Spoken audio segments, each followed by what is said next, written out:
What is going on, governors? Chisgule here, and today, wow, big pass openings about to happen.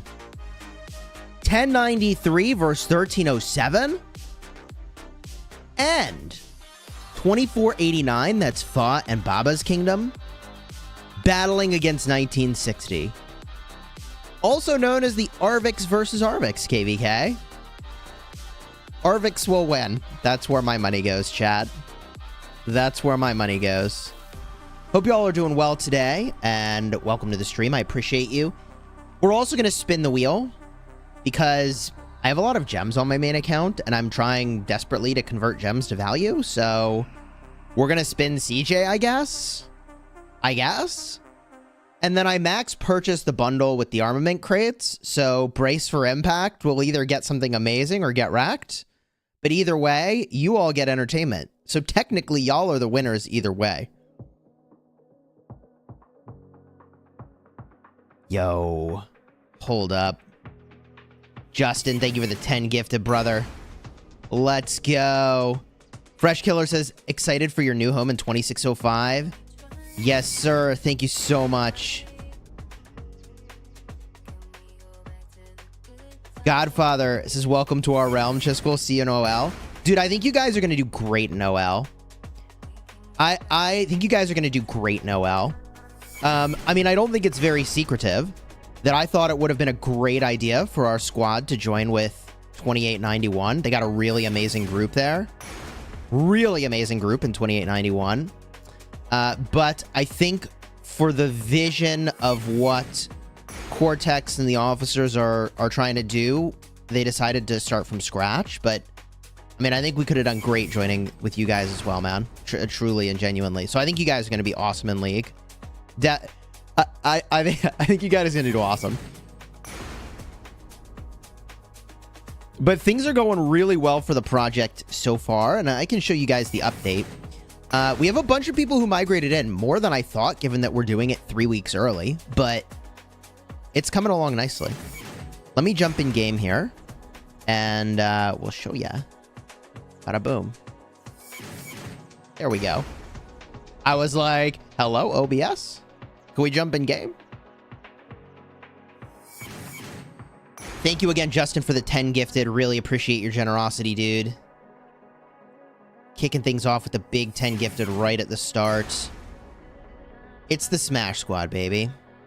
And here we are in 2605.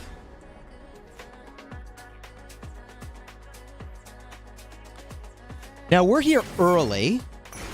So, the kingdom had a fixed Mightiest Governor before we had planned to arrive. So, we're honoring the fixed Mightiest Governor they had set up, obviously, before we had planned to arrive.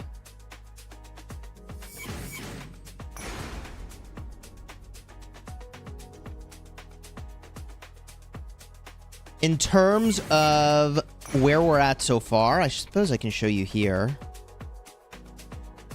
Power's up to 12.5 billion. We're on our way, but we have less than half the people migrated in so far. And we're at, I don't know, what is it? 575 billion kill points.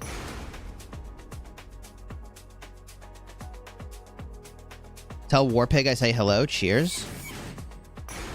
We are going to play OL. I think it would be awesome if we swing a top 4. Given that we're assembling the team for like the first time and a lot of people will be new to each other, it's going to be, I think, an auspicious goal. An aggressive goal to hit top 4, but we'll see if we can do it. And the pass is opening in about 20 minutes or so. Let's see here. We got about 20 minutes, chat, till this rips open. But we got a wheel to do, and we got armament crates to do. So we can put another timer up, just so we don't lose this. Just adjust down that timer real quick.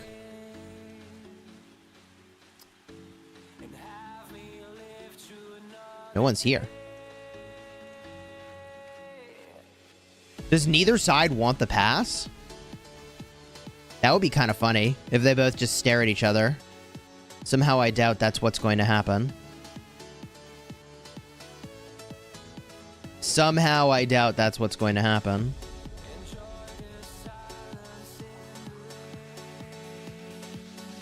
So this should be pretty fun. There may be some other pass sixes with some action, but I don't think so.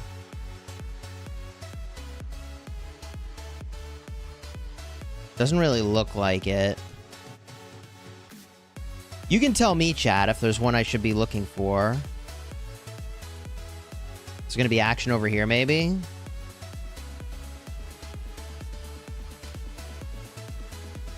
Hen says no fighting today, we just farm. Well, good. Oh, man, MTO. Hold up. What kingdom is this?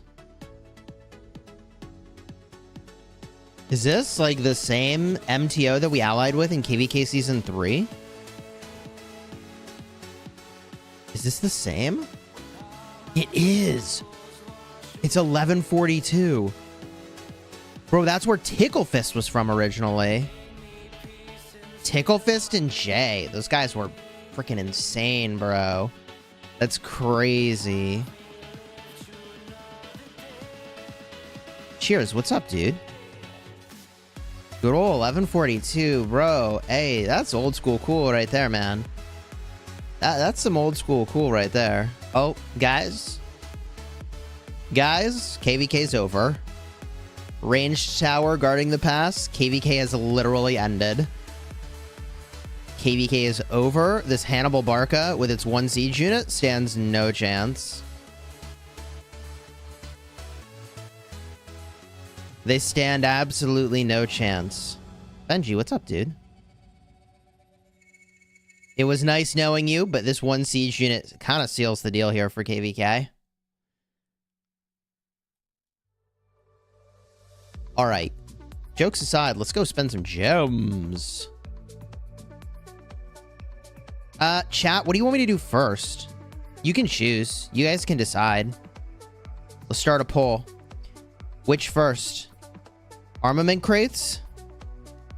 Wheel. Yeah, that's standoff. This standoff will go down in Rise of Kingdoms history, quite frankly. Barca v. Margaret. They'll sing about it in the history books and stories of lore.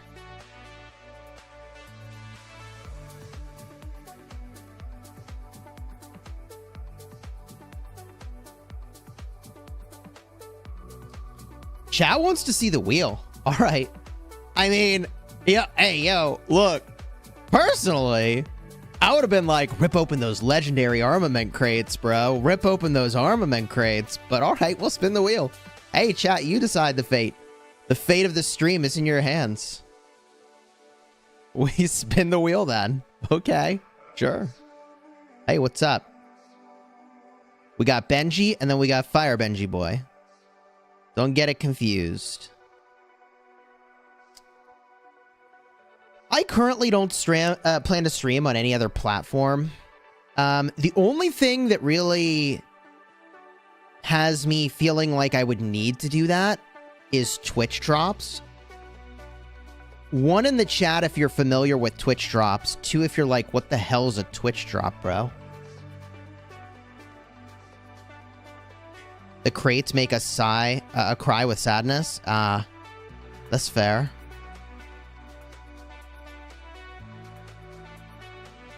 Okay, so a non-trivial amount of the chat doesn't know what a Twitch drop is. So, in Twitch, which is a live streaming platform, game developers put together things that they give out to viewers. And the way that you get them is by virtue of watching people's streams for a certain amount of time or gifting a certain amount of subs. It's crazy. It's crazy. And so that is the only thing that has me thinking, like, do I, like, need to stream on Twitch if I'm playing certain games? Obviously not a problem right now, but Twitch is a better platform for streamers. I would agree that their streaming tools are way better. Am I switching? No, I have no intention to switch right now. Because overall, YouTube's just a superior platform. I mean, it's just a way superior platform. But for streaming specifically, ooh, Twitch is good. Twitch hot tub meta is super real. True. Have you heard about Kick? Yeah, so Kick is really weird. Put a 1 in the chat if you've heard of the streaming platform Kick. Drop a 2 in the chat if you're like, what is Kick, bro?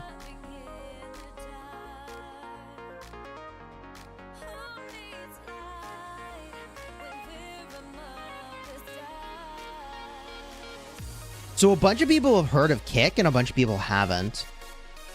So Kick is a new streaming platform and it looks a lot like Twitch. Do y'all know why it looks like Twitch? Kick looks like Twitch because it literally is Twitch. You'd be like, wait, huh? So Twitch.tv is owned by Amazon.com. Amazon.com bought Twitch.tv because they wanted to make the technology available for people to use. And so you can use Amazon Web Services to literally make your own Twitch. That's how that works. I'm oversimplifying, but... So Kick is a new competitor to Twitch that exists because Amazon was like, oh yeah, you want to spin up a streaming service? Here, use all this pre-usable, like, recycled code from Twitch.com. So Kick.com looks exactly like Twitch, but why does it exist? So Kick is owned... Let's make our own. I mean, we could make our own, but it'd be expensive and probably wouldn't generate any upside. So the reason that Kick exists is because Twitch was like, hey, no more gambling streams. That's enough of that. And so a very big gambling organization called Stake.com, not advertising them. Let me just be really clear. I think gambling is a bad thing. The house always wins. Just remember. Even as I spin the wheel of fortune over here, the house always wins, right? So Stake.com exists to give streamers a platform to stream gambling. And the way they make money is not from people actually using the platform, but from then going to their site and gambling. So Stake.com is making money from Kick by virtue of ultimately being a loss leader and getting people into gambling. Gambling is a bad thing. Well, it depends on someone's ability to control themselves when they're gambling. That's really the issue. And too many people get addicted and spend more than they actually can afford. And that's the problem. For people who have the disposable income and spend it in a responsible way, it's perfectly fine.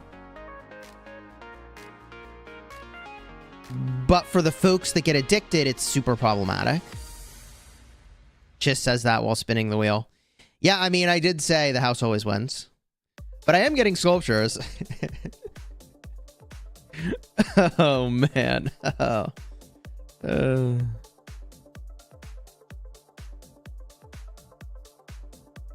Rock is not gambling. It's just major pay to win.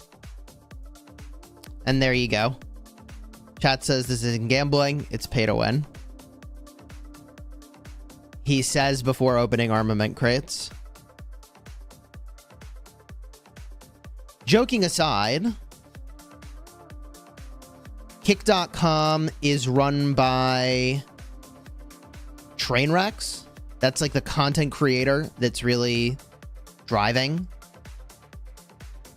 I guess the development of the platform, right? So he was a content creator that made just a ridiculous amount of money from gambling streams on Twitch.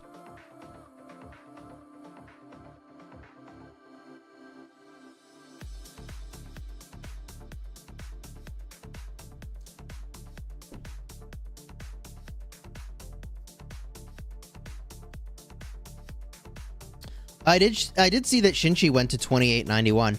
I mean, I commented earlier in the stream, I think 2891 is going to be a really good kingdom. So I think it's pretty smart that he went there. I got nothing but positive things to say about 2891.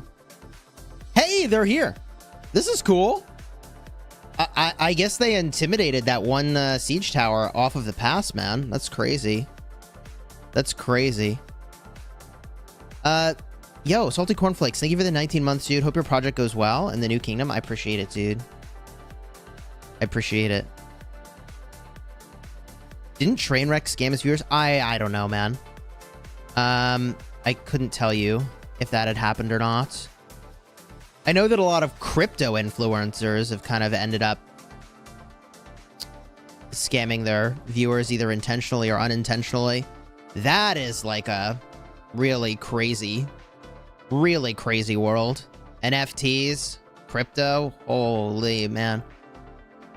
The only thing more crazy is going to be these armament pulls. Are you ready for this? How much for 100 gem spins? Isn't it like 72,000 gems?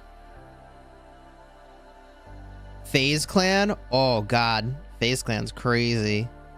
Addiction is real though. Plenty of people fall under poverty because of gambling addiction. I almost fell victim to that myself if it wasn't for my family. Hey, Fresh Killer, I appreciate the honesty with that. You're spot on there, man. Like, addiction is a super real thing. And, you know, I'll mention that when I spend in mobile games, people are like, oh my god, you're being so irresponsible. And it's like, well, actually, like, I run a profitable business over here. Okay? And I share how much I spend. But it's all in the name of making content that I then monetize, right? So I do spend a lot, and sometimes I assuredly spend more than I need to, but I think it all makes for really good content. Let's get it going. Aqua, what's up, dude? I think we just open Wedge. Even though my armaments for Wedge are the best, I think it gives me the best opportunities for W's. Oh, you lost 7K on NFTs? Dude, I feel like every NFT project is a rug pull. Like, I don't know, man. I feel like every NFT project is a rug pull. People are getting involved in crypto and NFTs. They don't know what they're doing, man. They don't know what they're doing, man. They're all freaking rug pulls, bro.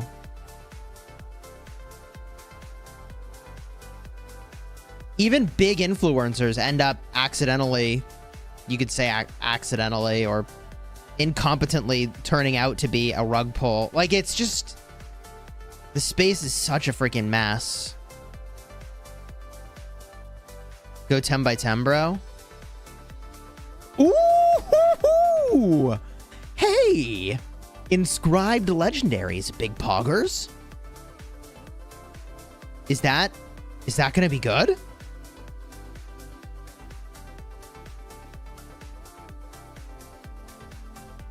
Is that gonna be good? This got super real all of a sudden. Come on! Cohesive is really good. But obviously we got dunked overall. I think we got dunked here overall. Let's go look at what I have. Cohesive is the thickness, but I already have assertive, which is just better. Assertive is just, this is just better. So that's not an upgrade. Eclipsed, 2.5% less skill damage and those stats. Nah, I think we have better, unfortunately. Could have been great, chat. It could have been great. could have been. What did I spin on the wheel? We spun CJ.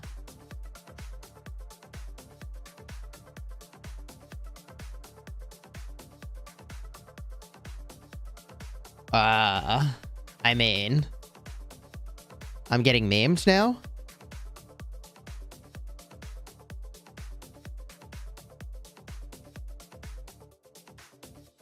I'm struggling to get better armaments despite spending on them. Yeah, that's the thing about armaments. Your initial spending is really lucrative in terms of stats per dollar.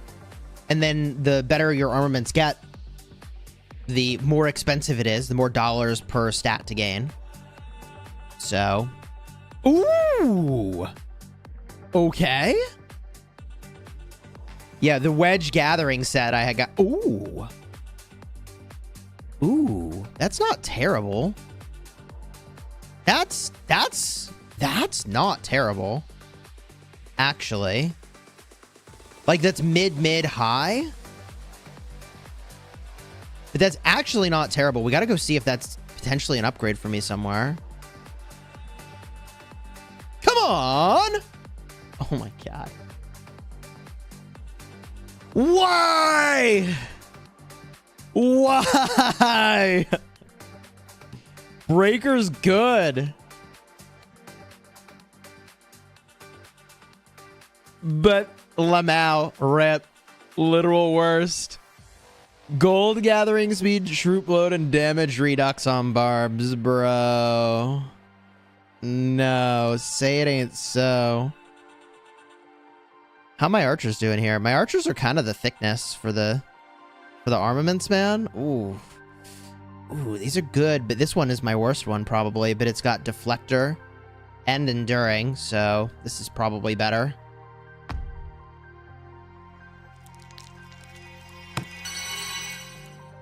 What do I have on my Nebu?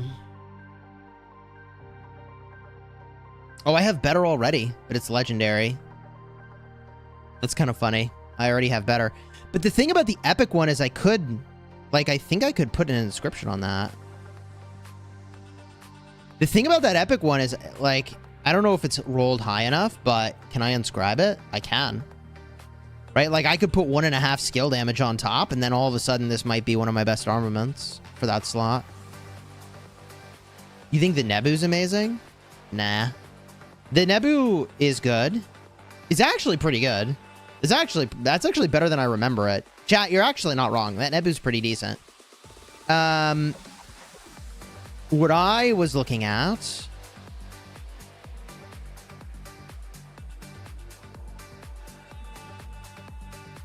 It's over here. This is scary good. This is scary good. This one is scary good. The stats are fine. 9.7, 6.9, 6.6, and 1.5% all damage is kind of crazy. But then you have robust, 3.5 health, cohesive, 2% extra damage. Take 3% less skill damage and deal 3% more counterattack. This is my better set. And this one armament is arguably one of the best armaments I've ever gotten right here. Fubian, thank you for the super chat. Recovering from surgery. Dude, I hope you're okay. I hope you're okay, man. What, I guess, I don't know. I don't want to ask what kind of surgery it is, but I hope that you're having a swift recovery, dude. How long do we have on this thing? 2 minutes? We could still open some more crates.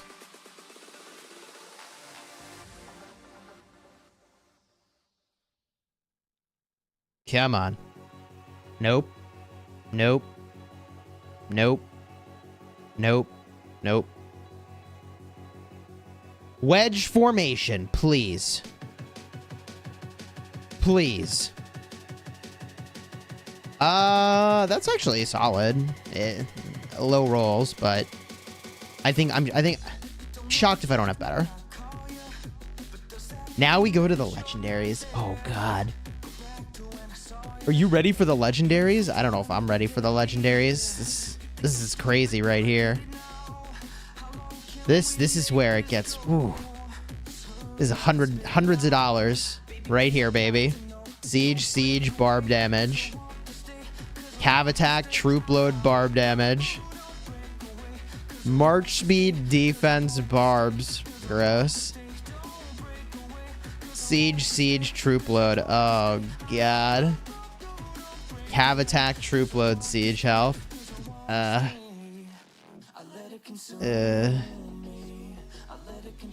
Yeah, I think a jumper project is a fine way for someone to start, honestly. All that money gone? Well, we're not done yet. Ooh, one inscribed. Chat, one inscribed. Come on. Come on now. That could be good. This could have been interesting. Come on! Counterer? What the hell's counterer? Okay.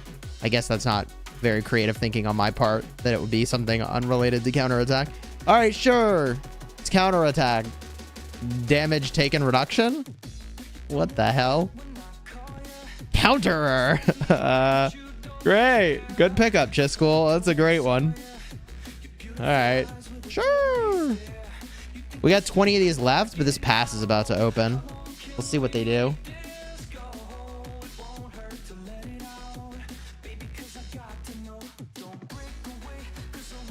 Okay. They can attack the pass. I like how there was a moment of waiting, like they needed me to say, ready, set, go.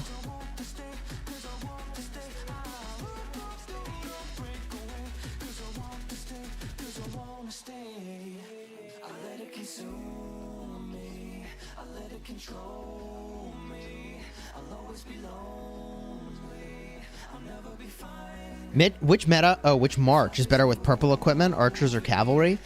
Oh, I'd say archers for sure. Because archers have a set, man. You can get a set boost. They're swarming the pass. They should be. That's how you do it these days.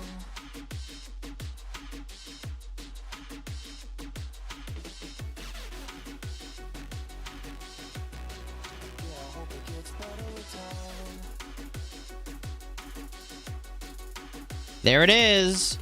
Pass went to 93. I guess that they got the last hit is how that worked, right?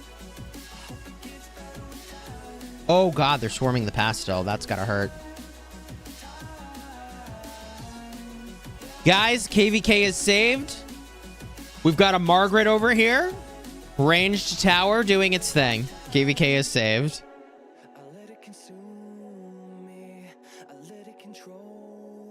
First hit gets the pass. It's highest counterattack that gets the pass.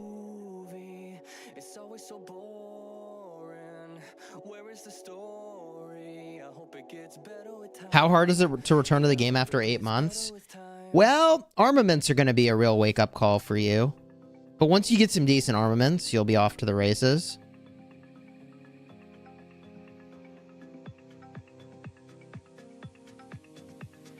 Did Lilith give up on towers? No. I'm sure they'll add more tower-based commanders. I think it was really predictable that they wouldn't be very popular, though. And, like, either they make them so powerful that you have to do it, but that's not fun either, necessarily. I don't know what they're going to do about that. I guess just keep releasing ranged commanders. And then maybe eventually there'll be so many and so strong that you can be a ranged player. I don't know, man.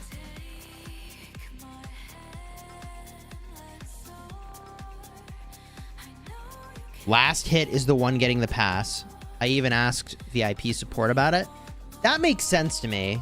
I mean, that to me makes a lot of sense for how that would work. Ooh, it's getting a little hot in here, chat. Hold on, I gotta take off this hoodie real quick. Hold up.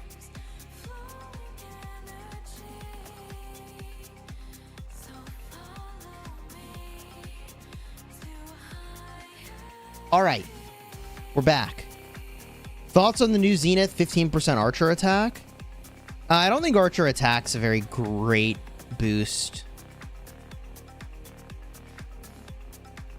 How do they determine last hit? Well, whoever hit to do the killing blow damage. But here's the weirdness. I suppose you could wonder, like, okay, if 6 things are hitting at once, which one did the last hit, right? Hey, BDO, welcome to the stream, dude. I appreciate you.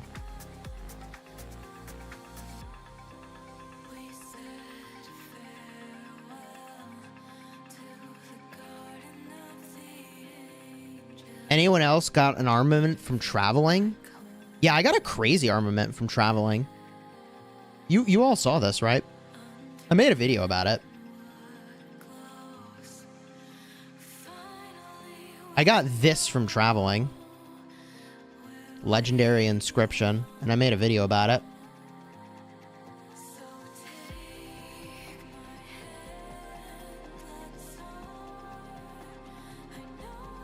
Show the muscles, baby. Those muscles popping out? What are you guys talking about, man? They're just arms. What?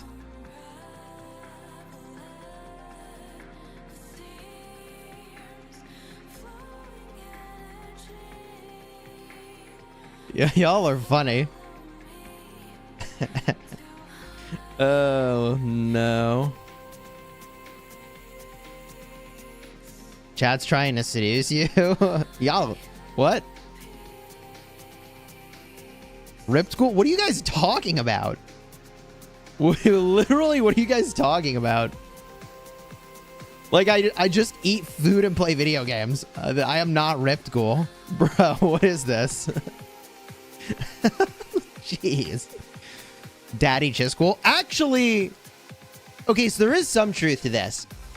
So for those of you who are parents, you will understand that when you're holding a child, you have to hold them until your arm is basically going to fall off. Those arms are making the act up, says Cortex. Yo, did you want to chill on voice, man? Were you looking to chill? Yo, this is funny. Rizgul. Stop it, man.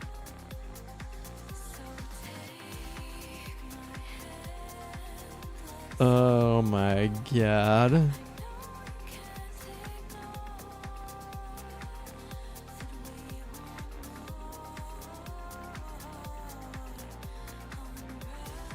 Ooh, Cortex says, give me 5 minutes. What voice do we even go to now? What voice do we go to? We used to have recording chat in 1254.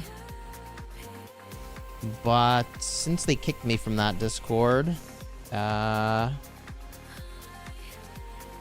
see here. We have Kingdom Discord, 2605. I just go to SW Officer Voice. It's pretty reasonable, right?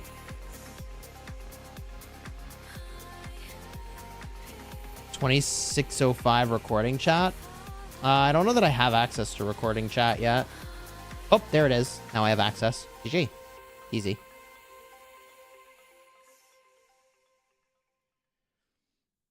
Who's won this field? Looks like it's 1093. Looks like it's 1093, so fort rallies are probably coming up here.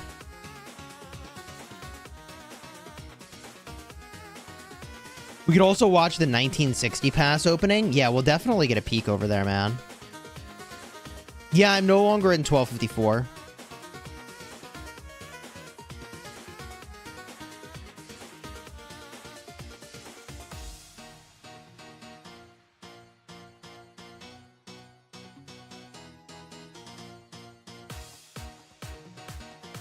Why not use your own Discord? I suppose we could just use my Discord. That's discord.gg/Chisgule. Check it out.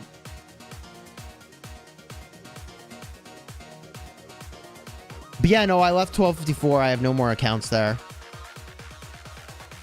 And I left before KvK rewards.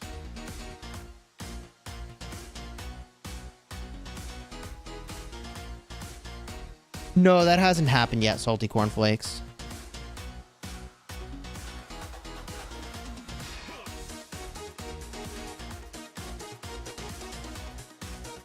Didn't you say no matter what the Kingsland result, you'd stay till 1254, till the end of KvK?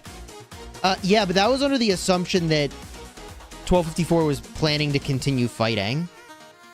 But they called the KvK. They were like, actually, you can stop fighting now. So I don't want to be like the one guy trying to fill a flag. That's like completely pointless. So for as long as 1254 was fighting, I was going to be fighting. But as soon as they called the KvK, that was that. And some number of people are like, you're such a hypocrite. That's not hypocritical, man. That's literally accepting the new reality.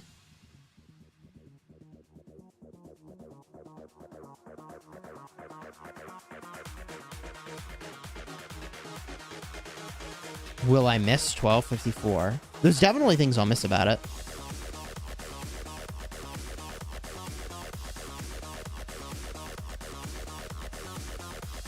How's the migration going so far?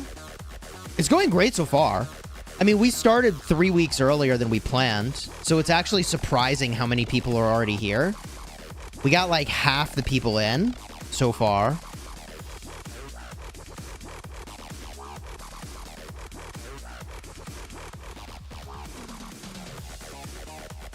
We can make a timer to go look at the 1960 KvK, sure. We can check that opening real quick. So let's get a timer. That's a good idea. Did I pick a... Oh, I picked the time that's in the past. That's awkward.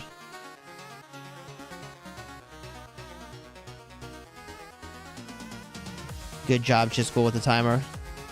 Chat can be my timer.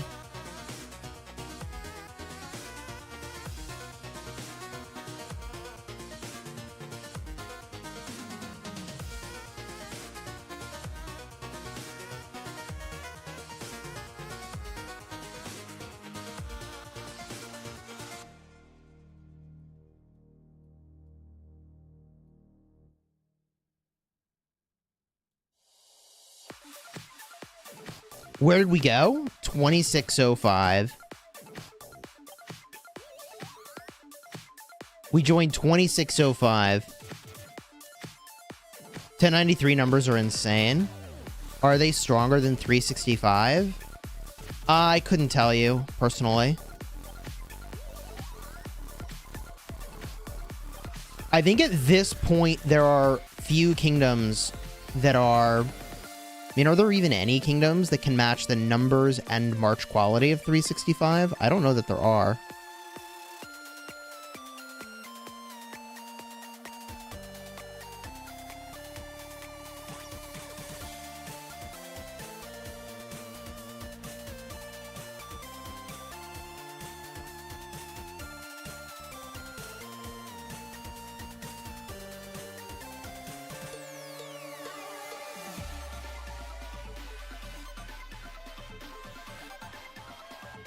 At this point...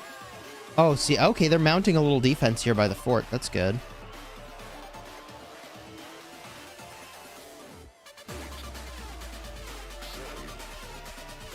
Will the devs make changes to the Orleans KvK based on what you saw? I hope that they will. The only way I'd queue for an Orleans KvK again is if they change the way that defending flags works in that KvK. You literally can't defend a flag in that KvK. And you can barely defend a fort. The swarming is too profitable. So I would happily queue for Orleans again, but they're going to have to make an adjustment to defending flags and forts. Especially after that third auxiliary comes out. They got to make a change before I would consider queuing for that KvK again.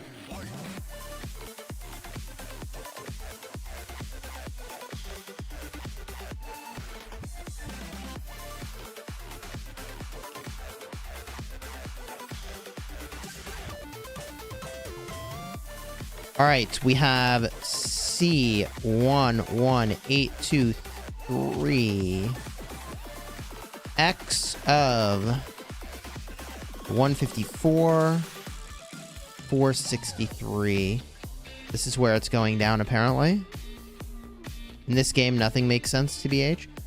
Honestly, the core mechanics of this game are very good. But when they add in twists, often there needs to be a balancing factor to it. And I think this is kind of no exception here. I think the Orleans KvK needs some balancing.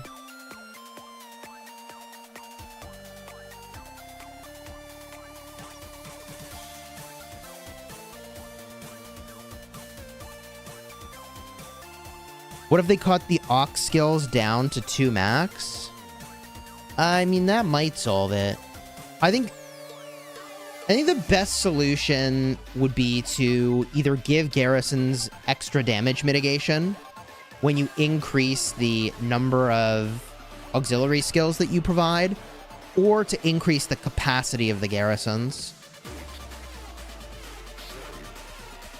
There's plenty of ways to solve it, but it does need a solve.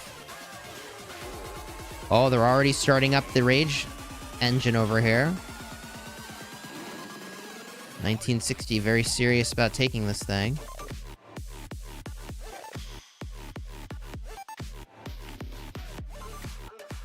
Yes, know what? Thank you for the 4 months. Looking at March, taking highest counterattack, and that kingdom will take the pass 100%. It's like double rallies. It's first to hit. Oh, I see what you're saying. Whatever the pass is targeting, that's who gets it. Is that what you're saying?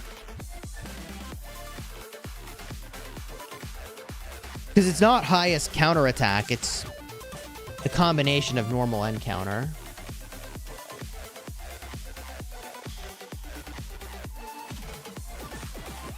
Here we go.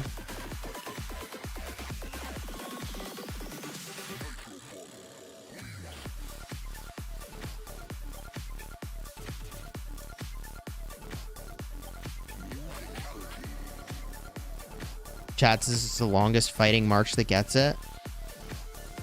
It's whoever the pass is targeting, chat says. Well, let's see here. Who's the pass targeting? Looks like it's targeting 89. So theoretically, if 89 stays hitting here, they get the pass. Don't pull off 89. We need to see. Don't pull off. Don't do it. Did 89 get the pass? They got the pass. Maybe it's whoever the pass is targeting. Fuzz through the pass. Let's go. Big poggers. Fuzz charging right in, bro. Love to see it. Love to see it.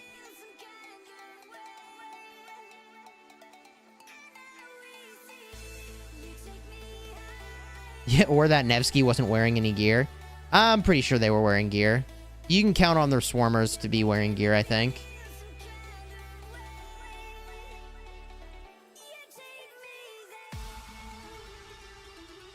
Here we go.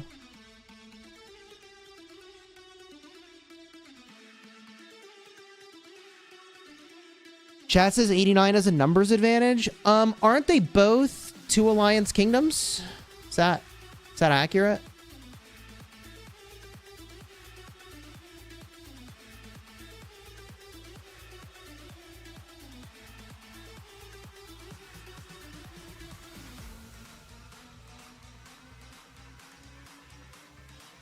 Chisgule, now that players get Season of Conquest Commanders in KvK 3, is the new gamer experience ruined? It's definitely different. I feel like there's got to be a way to bridge the gap between the power of the early game commanders and the late game commanders. But now I feel like you just hoard your sculptures for the late game commanders because you get them a whole KvK earlier. Like, saving for Season of Conquest commanders was sort of viable but sort of sucky when you had to go through 3 KvKs without a good legendary. But now it's only 2 KvKs. Well, I mean, jeez. 1307 is rallying the pass now? Really?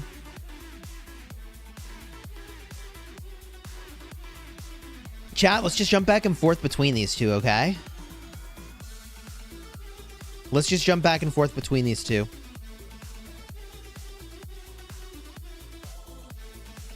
Rock is the only game you can play for 6 months without actually playing the game. Would you look at that? 93 is chilling behind the pass. Big rally incoming. Still loading in the pass, by the way.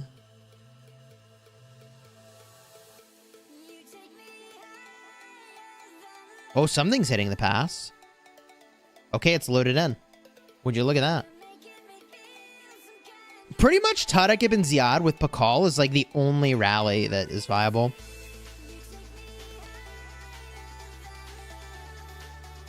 Ghost Pass. So I will say that Fa and Mad Phantom are in my Call of Dragons alliance. So I'm obviously like, you know, rooting for my, you know, family players in Call of Dragons to be successful here. But we also have a lot of friends in 1960, and I've also got some friends in 1093. So to say that I'm like really rooting for one team or another isn't exactly fair.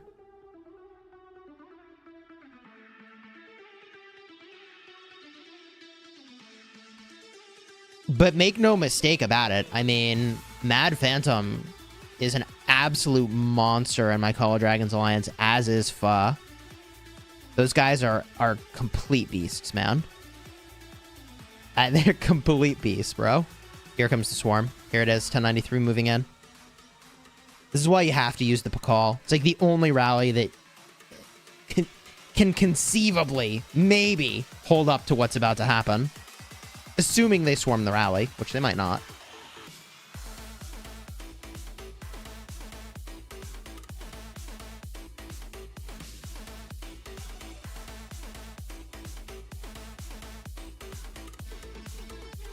.1093 is the best defender. I think you'd be hard-pressed to find a kingdom that does better at territory. Chisgule cheering for all players. I'm in it to see a good clean fight, chat. A good clean fight.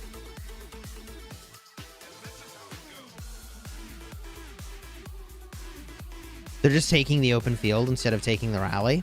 I think that's reasonable. I mean, the rally doesn't do area of effect damage, so you don't have to actually swarm it.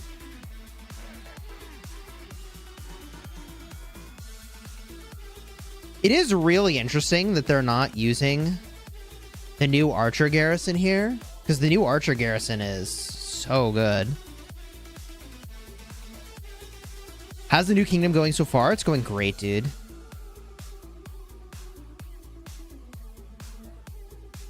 Guan Skippy or Guan Sargon, which is better for open field? For pure fielding, I think the Skippy is better than the Sargon as the secondary. But if you're also going to swarm garrisons, Guan Sargon is the way to go.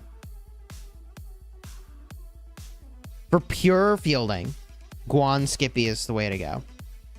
But if you're gonna swarm the garrison, you could put your Skippy somewhere else and put your Sargon with Guan, and suddenly that's a good swarming march.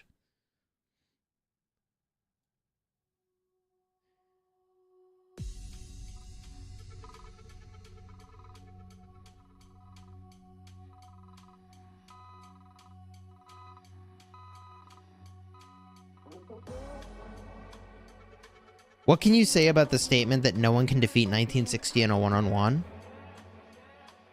I don't know. Is that true?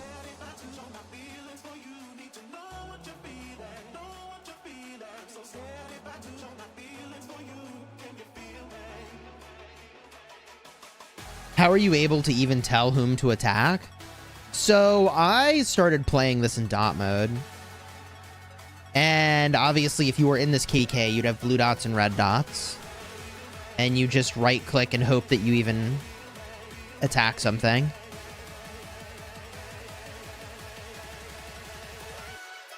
All right, so this is back to being a crazy tussle. Hey, Cortex, what's up, dude?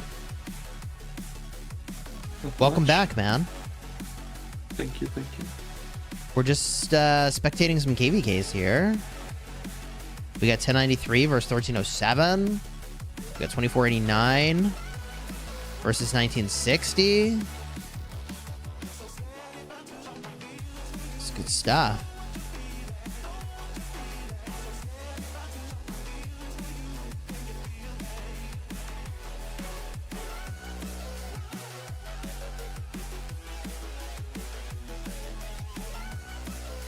Did you wake up recently, or have you been up for a while, Cortex?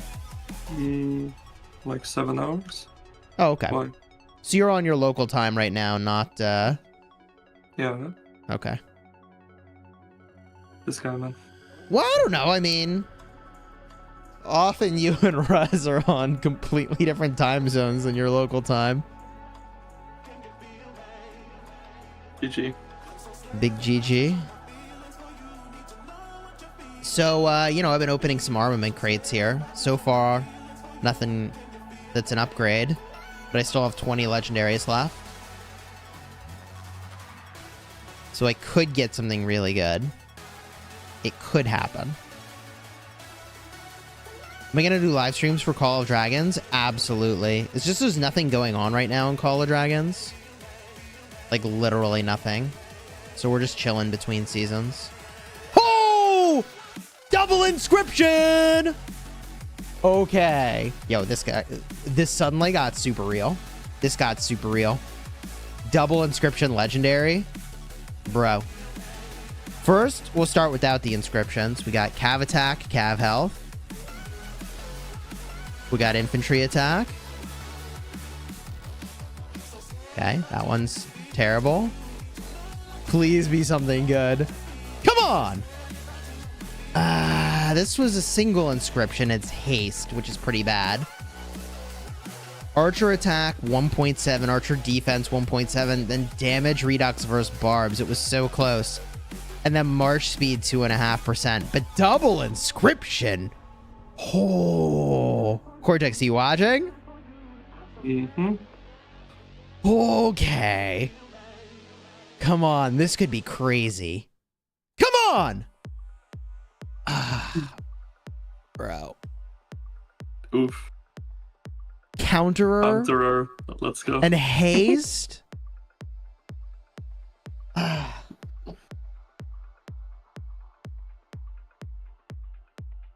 it's so bad. Could you have picked two worse inscriptions? Yeah, and march arm speed for damage cavalry? Arm damage and gathering speed. Could it... Like, does it get much worse? I don't know that it gets much worse. I could look at my Trajan real quick. What do I use in that slot? Deflector. 3% less skill damage and 1.5 health for infantry. Versus that one that I got. 3 defense for infantry. 3% less counterattack damage and the haste. I don't know. What do you think? Which one? 3% less skill damage is actually really good. But the haste is not bad. I think we call it an upgrade.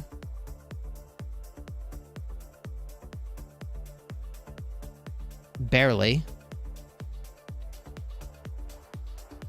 Give my Trajan some freaking wings up in here, man.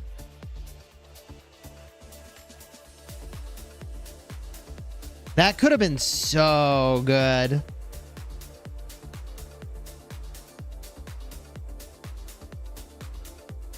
Oh, that could have been so good. Back to the drawing board.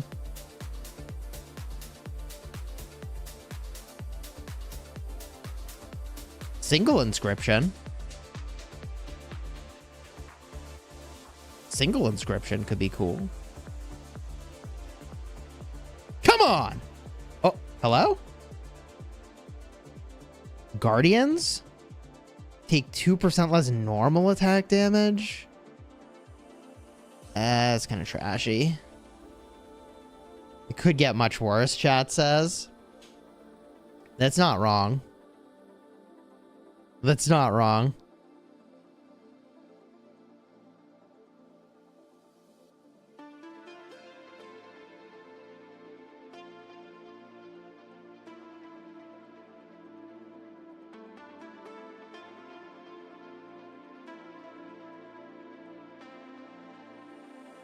Well, looks like that was a fat 385. Final opportunity for something good. 385 bucks and we get nothing? Looks like it. Bit of a rip. Well, now you go recycle them and open chest and get more nothing. What's 0 plus 0? 21. I gotta go play blackjack with you.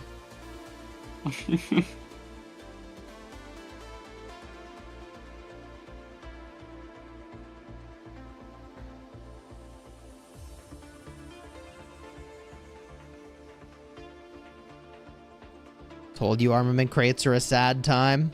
Yeah, you're not wrong. Now that's the garrison I was expecting to see in the pass. I would absolutely expect to see the new Archer garrison in the pass. This still is owned by 89, right? It is. Yeah, that's the garrison you want to see in that pass.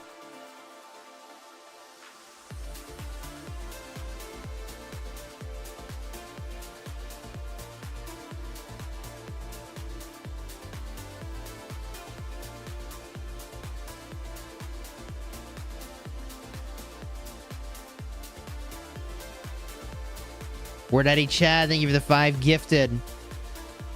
Yo, let's get those hype emojis for Word Daddy Chadski. Let's freaking go.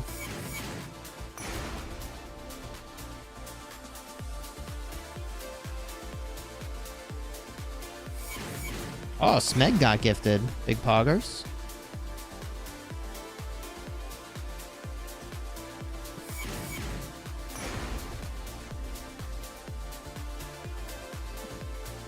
Yo, Chadsky, thank you for the 27 months, dude.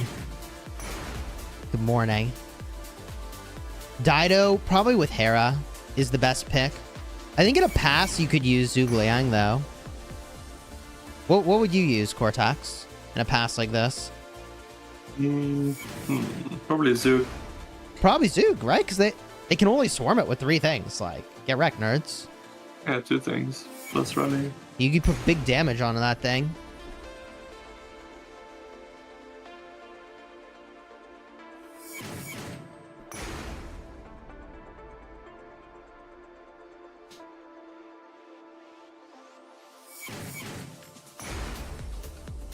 Gifted membership train incoming, says Salty Cornflakes.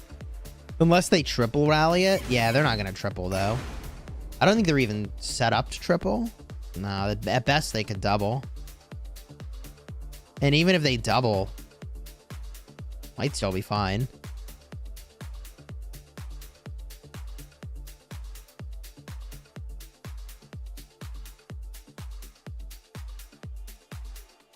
Chat says it's pronounced Dido.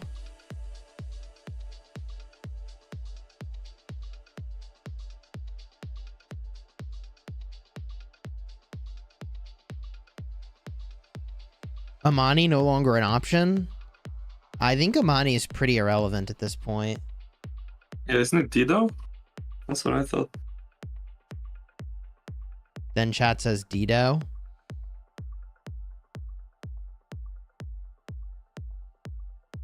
I'm gonna have to look it up officially and see. I can't believe that double inscription armament really sucked as much as it did.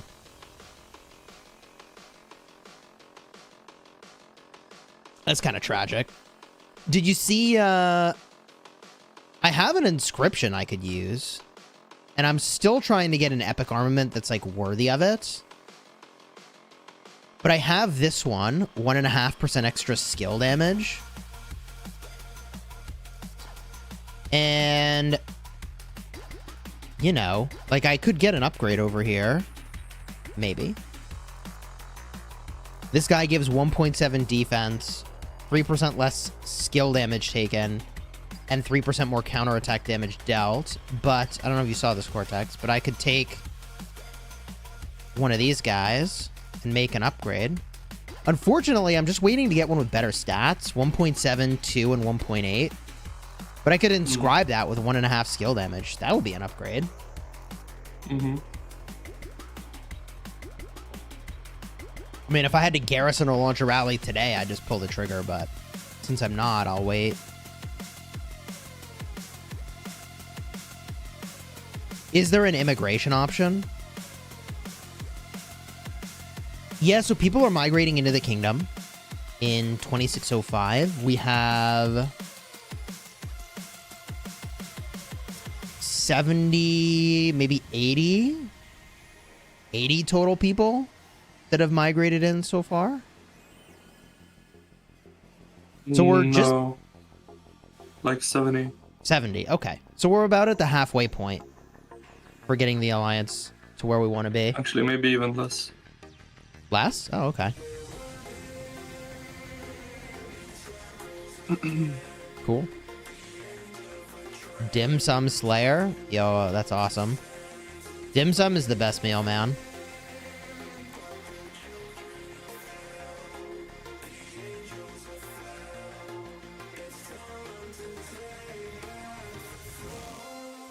Are we aiming to be Imperium in 2605? Not urgently, not imminently. Eventually. Oh no. Oh yes. Chad's Key, what's up, dude? Good vibes today, bro. How was this going? Good. I mean, it's, you know, kind of what you'd expect from a pass opening where you can set up in front of the pass. They're kind of stalemated at the passes. Nice. Yeah, I like big open zones, personally. If they designed a KvK with none of these stalemated passes, I think it'd be a win. I think that's almost what they did in the Orleans KvK. Well, since we have the Archer Simp here with us, and we're looking at some of these field marches, how are they setting up the Z Huge? Are they running him more primary or behind Boudica or? Good question. Looks like I see a blend of Boudica Prime and Zhuge Liang. The way that I saw 365's top kill point player do it was Boudica Zhuge Liang and then Henry with Nebu. Ooh. Yeah. How did you do it, Cortex? Weren't you were doing something a little different, right? Huh? What How did you pair your archers? Oh, for last KvK? Yeah. I did Boudica Zug and Cyrus Nebu. Cyrus Nebu, interesting. Yeah, that was with all the auxiliaries, though. I don't think I would do it that way if it wasn't for the auxiliaries. Yeah, that makes sense. Seawell apparently recommended Boudica Esong and Zhuge Liang with Nebu. I could see that. If you can get some march speed on Boudica in an Orleans KvK, you could put that like Henry march speed on Boudica. That helps. I think I was all excited because I got Cyrus Max and I was able to use any skill of his, and he's got some good ones, right? In the Orleans KvK, you can put the auxiliary skills. I mean, I don't know if I want to do that KvK again. Golly, that was just a mess. Yeah, I wouldn't queue for that KvK unless they change the way garrisoning works. It's too swarm heavy. And I like swarming. Swarming benefits me, but it's like the problem is that it turns into a snowball and you can't play the KvK on defense. Like there's no defending in that KvK, which kind of sucks. You either field or you lose if you can't take field. Well, and even if you play it offensively too, you can't kill troops fast enough because your swarms are like trading positive all the time. Yeah, even on offense, it's a little weird. So, you know, the thing I like about KvK generally in this game is that even when you're losing, you can bleed out your opponent, and then when you have uptime, you could do stuff. But in the Orleans KvK, like you just cannot defend. There's no defender comeback mechanism at all. So I definitely look forward to what kind of changes they make to that. Because otherwise, the auxiliary skills were tedious but fun. Does that make sense? Mm-hmm. Like, it was tedious to manage your Riz, but if you managed your Riz appropriately, the skills were really powerful and pretty cool. No, you did it right, and I didn't watch that Chisgule video, and I looked up, and my Riz were depleted. Yeah. I had not been putting them on other commanders to recycle them and putting them in the bank, if you will. And it was just GG. It was brutal. Yeah. You gotta bank up that Riz. Otherwise, you don't have enough. I felt like I barely had enough. But I had a solid bank to work with. It was fun to roll like a Guan Honda with the Alex 30% March speed. Oh, dude, you must have been flying. You must have been flying, bro. It was blowing by my cavalry. Yeah, you must have been flying. Yeah, I'll probably go like Boudica, Art, and maybe Zugwa SG. Zug E-Song really lacks the march speed. I'd recommend Zug Neb personally. So that's what I will. I mean, I don't know. If I had Henry, You were saying some weird Henry stuff. I don't know. Henry Neb? Yeah, dude, the Henry Neb makes sense. Nah. Because Neb is kind of squish, and the Henry just gives him exactly what he needs. Doesn't do enough damage. You'd be happy to swarm with that march. Henry and Nebu? Yeah, but it doesn't do enough damage. Like, in the field. What? Nebu's great AoE. Henry is like, I can get behind that. Charlie, thank you for the super chat. Hey, Chisgule, should I get E-Song still? I feel like the play now in the early game is just hoard until you get Season of Conquest commanders. Dude, there are so many marches in this 1307 1093 KvK. Good God. Oh my gosh, look at that. The Henry Nebu is kind of the archer equivalent to like just a Tark Sargon march, right? You're kind of giving up some AoE damage and different things for a little bit more tankiness. And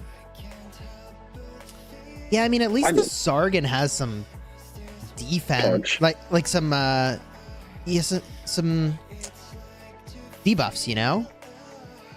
But you have no debuffs with Henry and Nebu. No. And I guess doesn't Nebu have like a rage reduction? He does a rage debuff, yeah, but it's not, you know, it's not crazy. Yeah. No.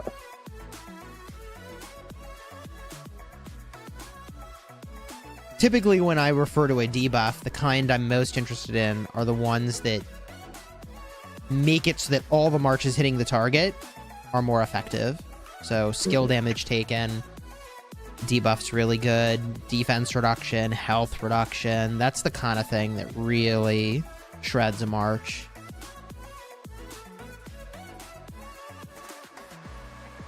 So Charlie, I think you should unlock E-Song, but I don't know that I would put a ton of sculptures into him at this point.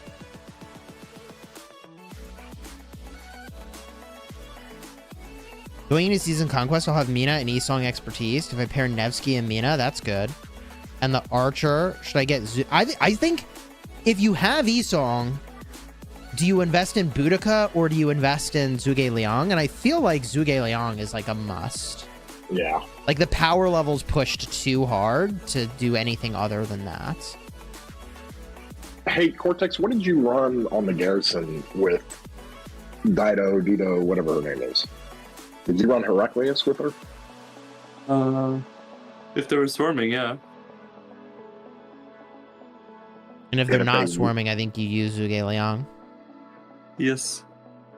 You can definitely put Mehmed with Boudica, by the way. Yes. It's a little slow, but you could do it.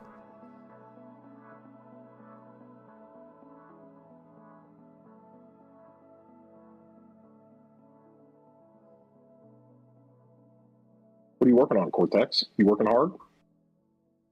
What? Cortex is always working hard, man. He's working on this big migration we got going. I was getting ready to say, we were chatting about it last night when Cortex was sleeping, and I'm like, Cortex is going to wake up and try to punch somebody. What? No, Cortex doesn't wake up and choose violence. He's not one of those dudes. Some people do wake up and choose violence, though. Yeah, 100%.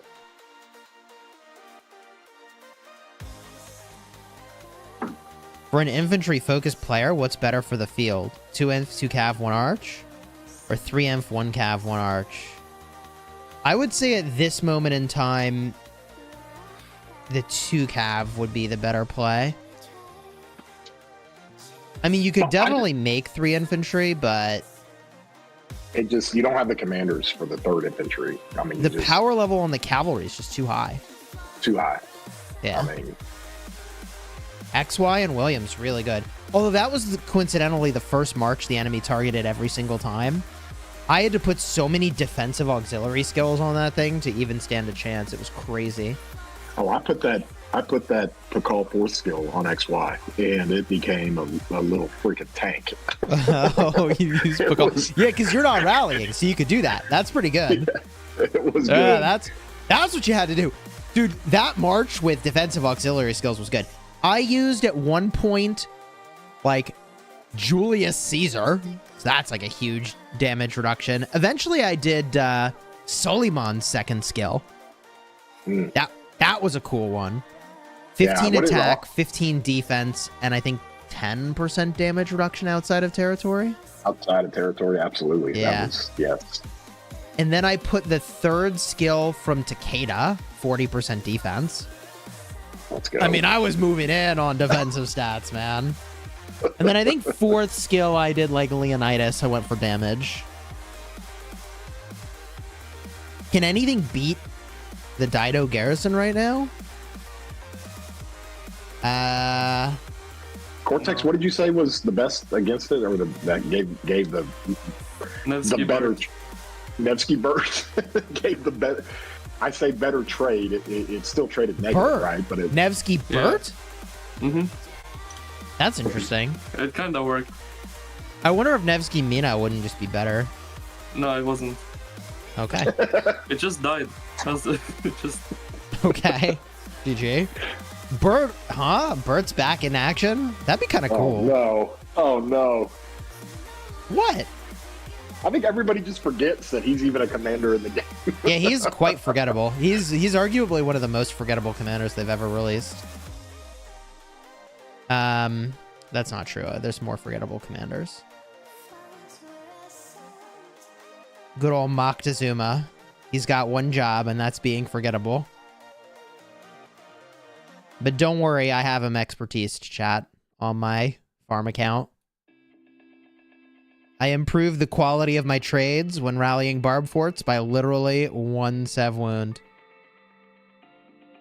You forgot Lubu. That's true. Lubu is even more forgettable.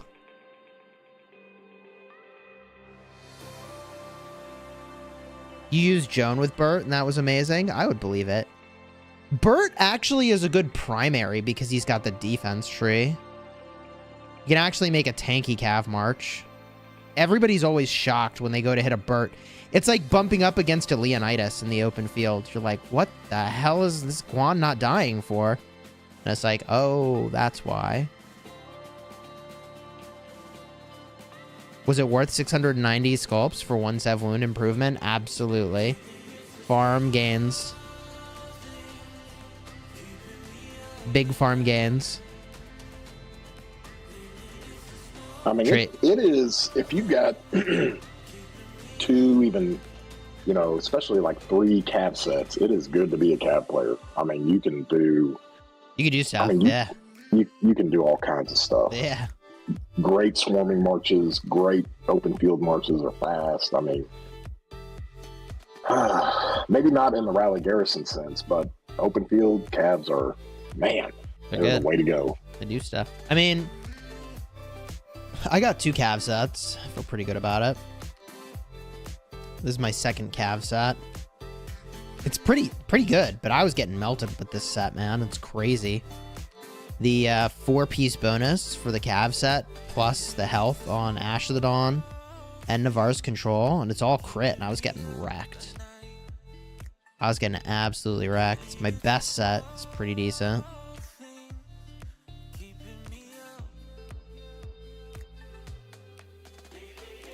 I can almost crit Pride of the Con over here.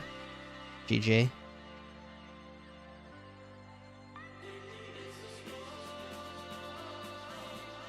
I thought I actually had that crit already. I'm kind of surprised that I don't.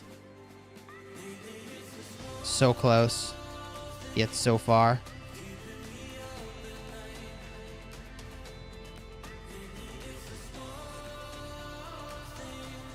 We kind of need to go win a KvK. I need that currency, man.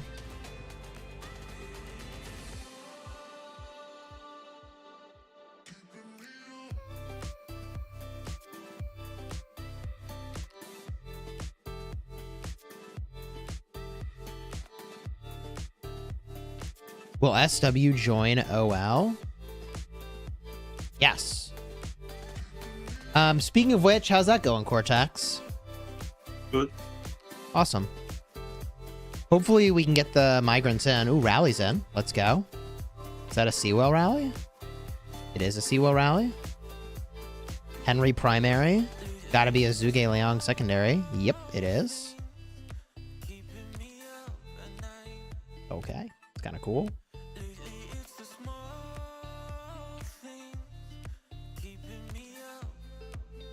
Yeah, I made a video a long time ago with a cavalry investment order. I feel like legs are one of the last things you do. Gloves are one of the last things you do. Weapons, one of the last things you do. Will you consider buying the new infantry city skin in the KvK shop? No, not on this account. I have 10% health. I'm good, man. But on my restart account, I might buy it. Where is Ruz's account? I don't know. Actually, it's still in 1254. 1254. Yeah. Get those reports, chat says. I might be able to message someone, but I think they're probably busy fighting. If we knew who the player is that's the captain, I could ping them. But I don't want to bother Pho with like, can you send me reports, bro? You know? He's got a KvK to lead.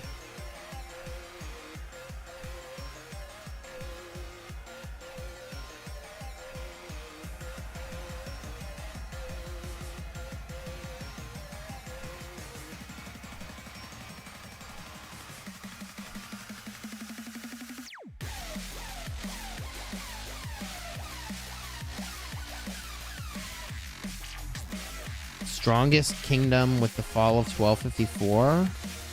What do you think is the single strongest kingdom in the game right now? 1565 or 960, I don't know. Probably, I don't know, either, I don't know. You'd say 365 or 960? Yeah. Yeah, I would agree. I don't know which one though, but one of them. Chat wants me to turn the music down a little bit.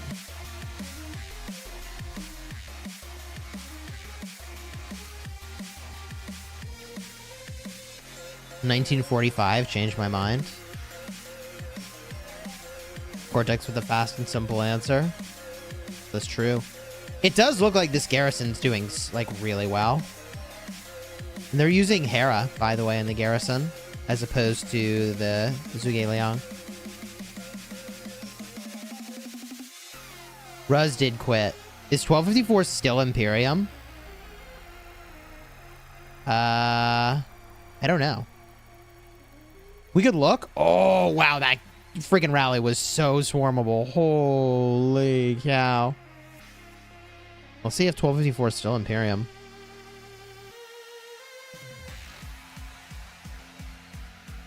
If they are, oh my god, they're still Imperium. That's insane.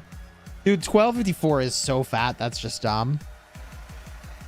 After all those players left, they're still Imperium. That's crazy. What happened here? What? Why are you fogging me, game? What? Chat, we broke the game. Can confirm we have broken the game.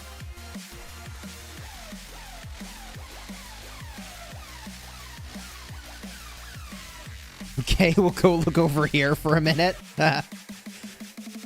Go back to city. I do need to send out my gatherers. I got a little bit of a resource problem here. How do you feel about Honda? No, not worth the sculptures anymore. Just use a double relic Mehmed and you're good to go.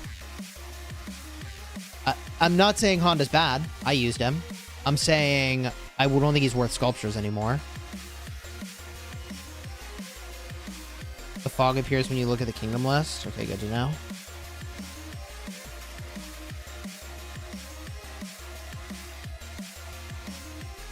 Just gotta like stretch here, man. Stand in front of the screen for so long.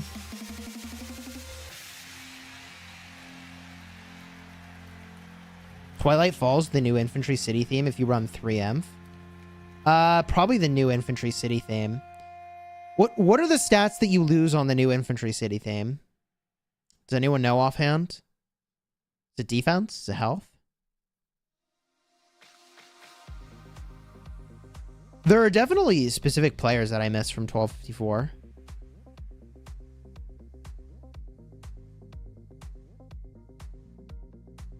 Do you lose attack stats? That's pretty good.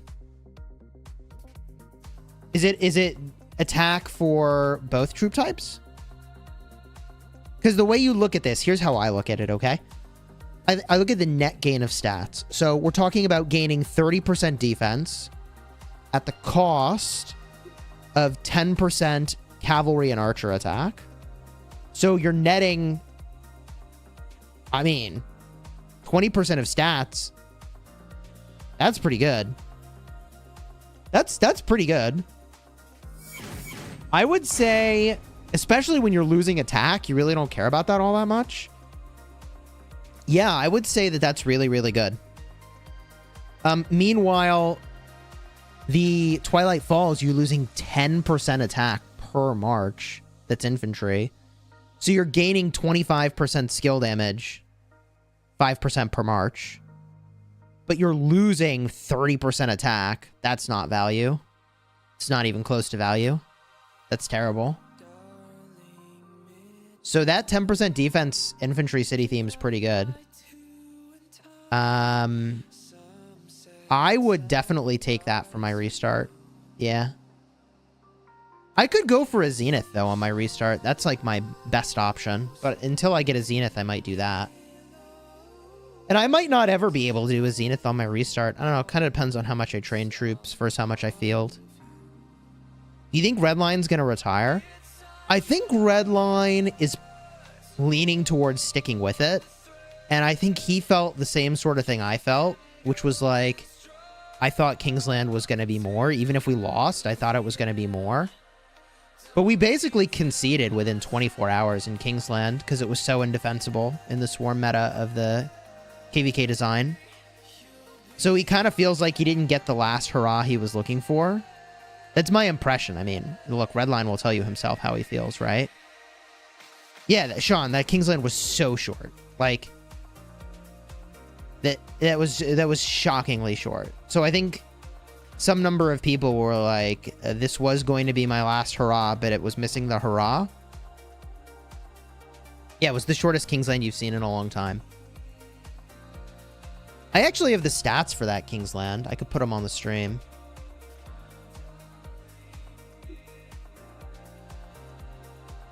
I forget where I saved this. But I have the stats. Let me see here. I gotta scroll up in our chat. Dude, our chat is so active. Oh my god.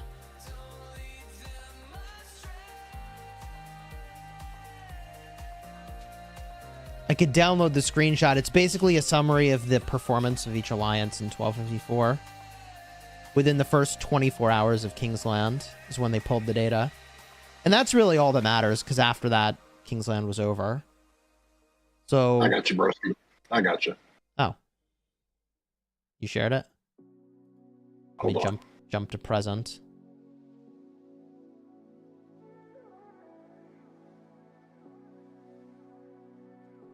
Holy jeez. Y'all been working.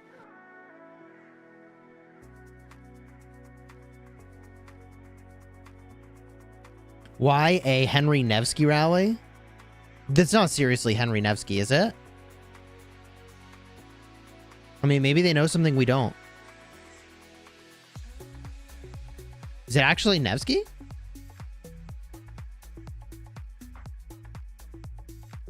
I see Nevsky swinging. Oh my god, it's Henry Nevsky. It's Warriors Unbound. Right, chat. Right.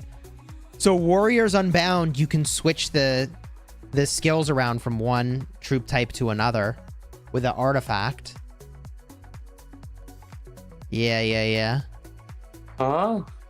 So Cortex, there's a new KvK format. It's called Warriors Unbound. There's a couple things that make this KvK interesting. One is that you can only build forts on top of holy sites and passes. And the other thing that makes this KvK interesting is that you get one artifact. And that artifact changes all instances of a commander saying one troop type to make it another troop type. So they have an artifact on Nevsky that's basically making it so that all of the cavalry related stuff now says archers. It's an archer commander now. Which is really interesting, right? Mm-hmm. So that's why they're Sounds weird. rallying with Nevsky. It's actually like Archer Nevsky right here. Don't you just like Nevsky Zug or something? That's what they did. Actually, It's not what they did. They did Henry. Because Henry's single target damage. That makes sense. Okay, the KvK stats. This is 24 hours into Kingsland. Let me pull this up on the screen. Give me a second here. I think this is basically when we called it quits. We had about 12 hours fighting after that, but it's basically what it was. Okay, let me get the image. Yoda ran them deads up. You can see SW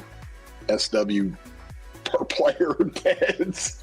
Woo! Well, yeah, but Yoda alone can't bring that average up that much. Like, SW threw down, bro.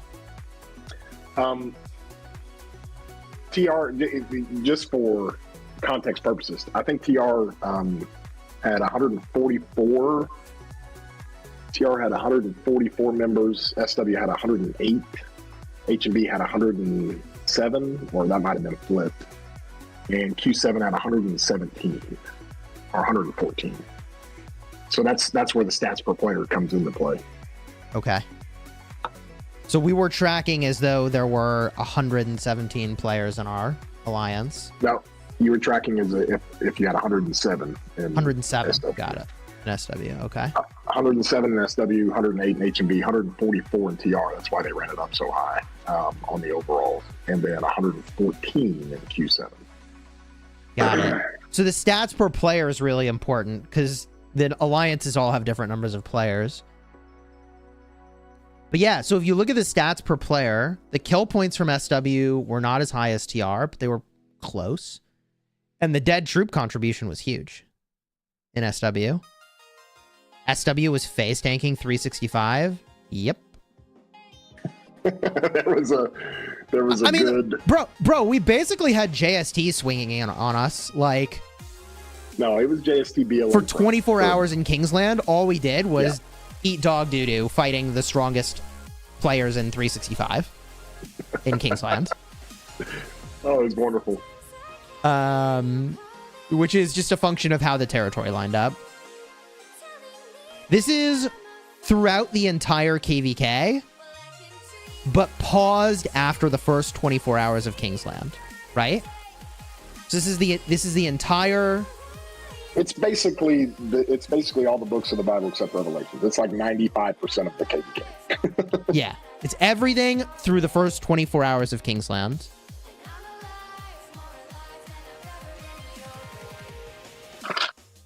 Yeah, HB does not have the same stats as Q7. Less players.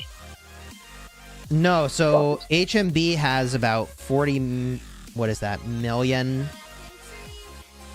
KP more. But the KP is still, like, kind of low. Mm-hmm. Compared to certainly SW and TR, right? But it's more than Q7. And it's also about 300,000 more deads per player. I mean, that's 30% more deads per player on average, which is non-trivial.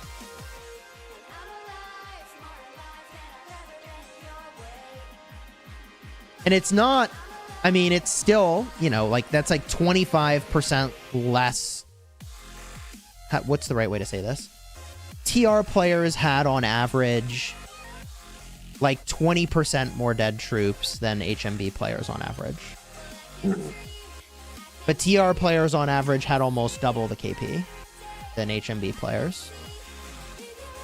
And it was more than double the KP of Q7 players. And there's some, you know, in the context of the KvK, honestly, the majority of the HMB Zone 6 fighting was defending against 846 at the circle in the right zone. We didn't have a whole lot of open field stuff going on. But it is what I mean. That's more reflective in the deads. But I think every single alliance would say that they had players that were deadweight players. Should see the stats without Yoda. No, I mean, I would say yes and no. Like, Yoda's a part of the alliance. Like, we don't look at TR stats and subtract Bunny because he's high power, right?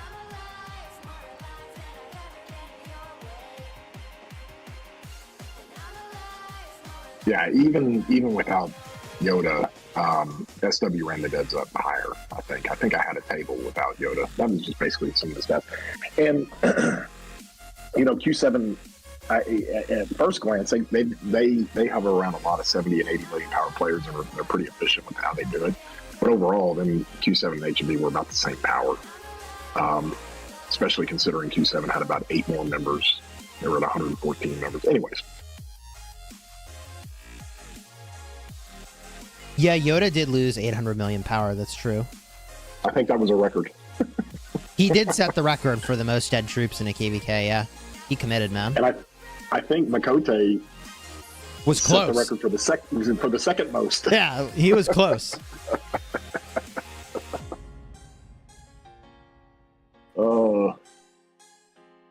Yeah, I think overall, just in a synopsis, that's then when you have when we talk about the number of players in the alliances, 144 for TR, 107 for SW, 108 for HMB, 114 for Q7. That's the result of no match founds, and that's the result of a 2K KvK. And when you go up against a lot of players from Super Imperiums, like a 365, it's just it doesn't matter how fat or how many speed ups or how many RSS you have. If you don't have the field, if you don't have the players, the volume of players, then there's nothing you can do. There's just. I will say, if it had been any other KvK format, other than. No, it would have been different. We could have actually defended, and it would have been way more interesting. I don't think the outcome would have necessarily changed, but it certainly would have been way closer. Because if we could have actually defended and bled out 365 and 846, it would have been actually a very different KvK. It would have been a very, very, very different KvK at the end, especially. I think the context would have been just so dramatically different there if defending was possible. I'm not saying the outcome necessarily would have been different, but I certainly think it would have been a much more drawn-out fight.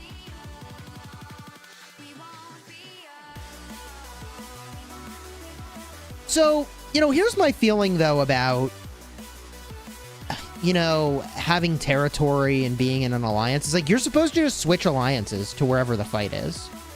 Mm-hmm. You know what I mean? So yeah, but the only problem with that is that when you're locked constantly in a struggle to hold territory, and completely defensive for literally 3 days in a row, there's like you can't have like at some instances we were calling players to TR when they were trying to push. At some instances, for the majority of the time, it was like everybody's got to stay here. We got to defend. And, yeah. And so that's how you get into it. But that's neither here nor there. I mean, HMB. Well, I get what you're saying, though. Which is like there wasn't that much fighting going on where HMB was, which is also where Q7 was. But you guys needed to be there because you needed to be defending the forts and filling them. It was. Yeah. Yeah, it's painful when you look up and you look over on if you love to fight and you look over on the left zone 6 and it's crazy field fighting everywhere and it's just all you want, all the KP you want, and then you're stuck over on the right side and it's just like constant rally, defend, garrison, then rally them, and there's just You can't get that many skirmishes going on a big stage, big level, if you will.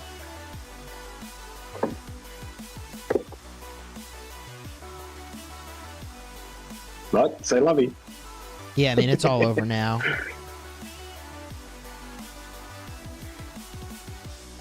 But I don't know, for the people who were saying SW and HMB were deadweight, like, that's not true.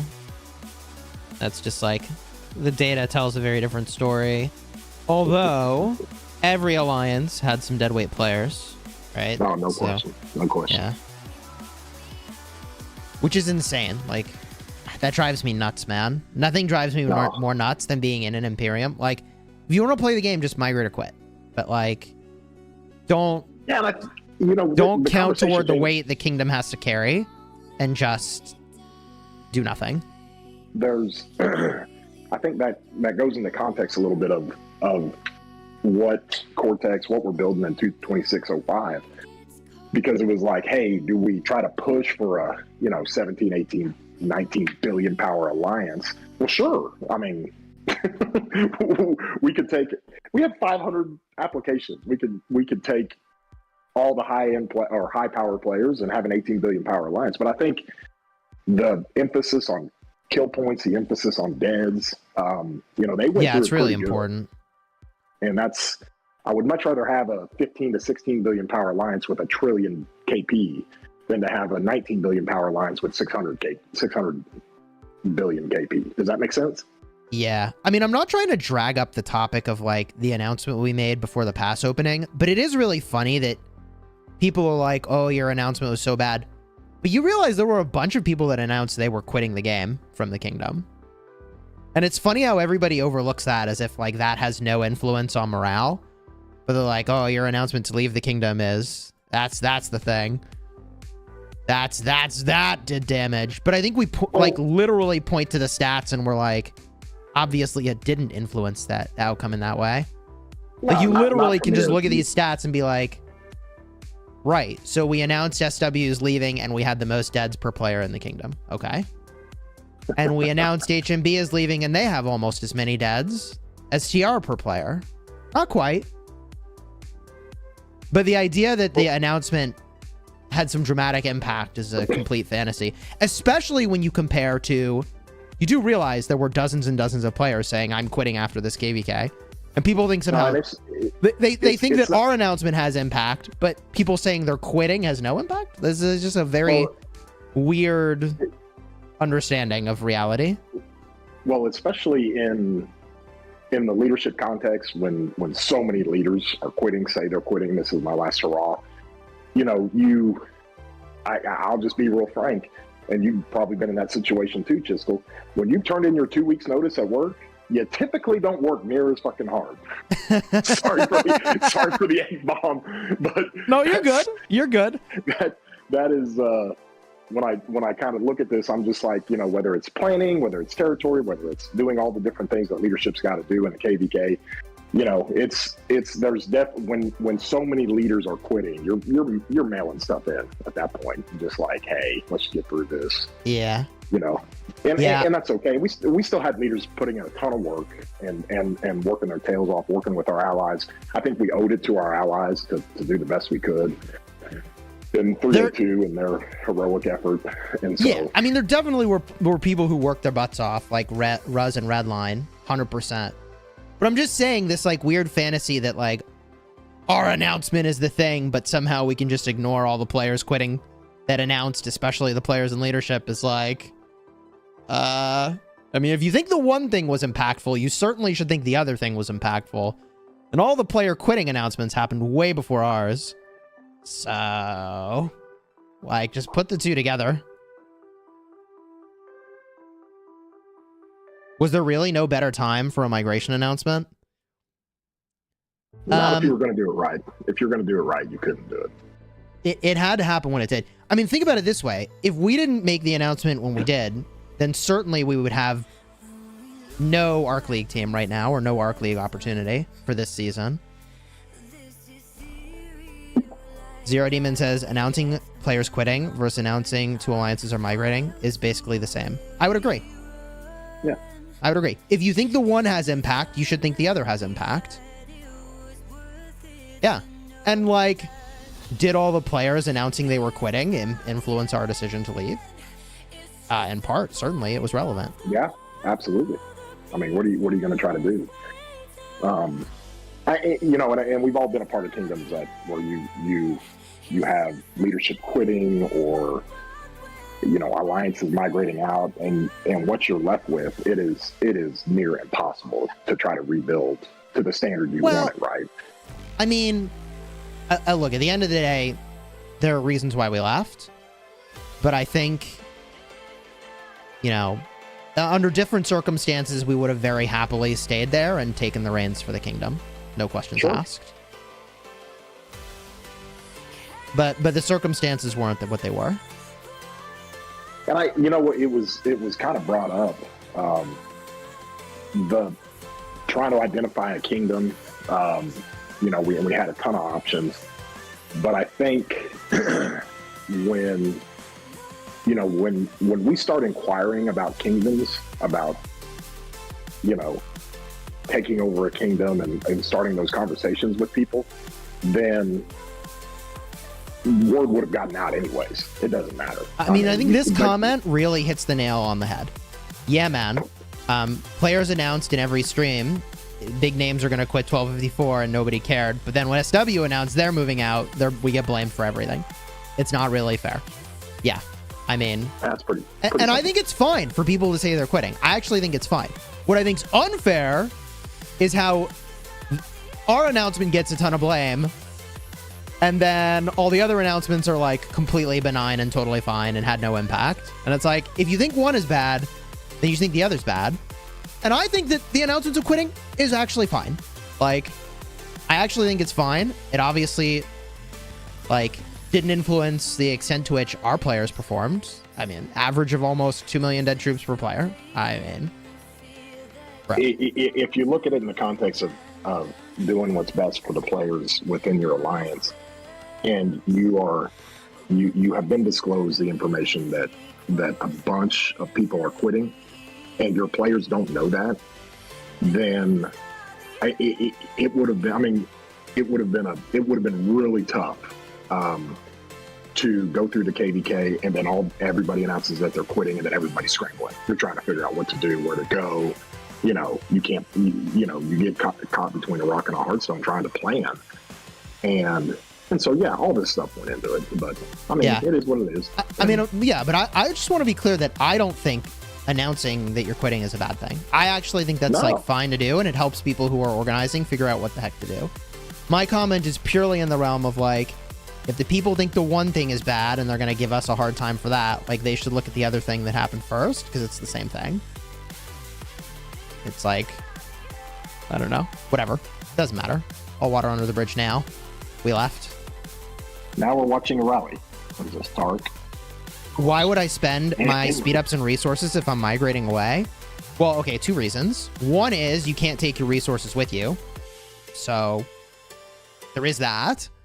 The second is that we said, unless you went hard as hell in this KvK, we weren't going to take you with us, which should be really good motivation to move all in. And that wasn't just a threat. We put that into action. Oh yeah, the people who didn't show up, they're not with us anymore. No. I mean, it's pretty simple. You didn't get to come if you didn't show up. Yeah. So, and that's the same thing either way. Even if we were saying, if you didn't show up, you were going to be kicked out, 0 for dead weight. I mean, it just... But bag RSS, not resources you gathered. I mean, I think when you look at the stats, you can see that SW played the KvK to win. I mean, I was ripping open bag resources as I needed to keep fighting. I don't think that's a problem. And the thing is that we went 9 months without a KvK chat. Everybody had plenty of open resources. Literally, Abe is passing off billions of gold. We had, dude, everyone in 1254 had open resources. It was crazy. So that's not Is it bad that I opened up about 12 billion in food, wood, and stone, and before I left, I deleted 7 billion gold? Gross. Abe, what's up, dude? For those that don't know, that's the legendary Abe popping on the stream. Speak of the devil. Hey, man, what's up, dude? Abe's on his lunch break or something, and he was. That's he was cool. like, oh, I Hey, gotta get on man, there. I appreciate you chilling with us, Abe.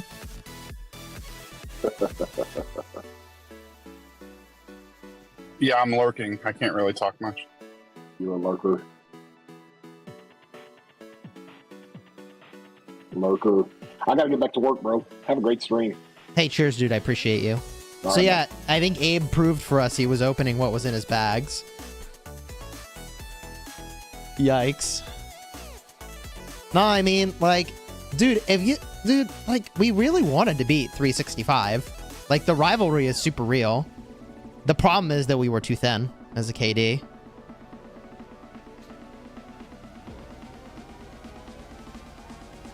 Why didn't he donate his resources? Yeah, so I mean,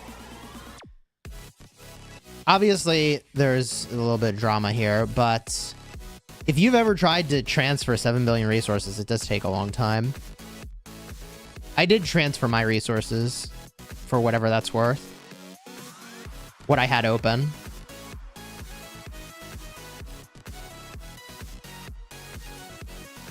Yeah, I'm sorry. I'm not going to spend like 3 hours moving donkeys. Like, you know, the person that I would have transferred to already had 11 billion open, so I felt like they were good on gold. Oscar says, if I was about to migrate during a KvK, I would zero myself for many reasons. And I think that's the same mentality most of the migrating players had. What are these people on? Yeah, so there's a number of reasons why you would zero yourself if you're migrating. One is that it lowers your passport cost. Another is you actually want to win the KvK. And another is you can't actually join unless you did it. So, many reasons to go hard in the KvK. You transferred like 2 billion, and yeah, it's really time consuming.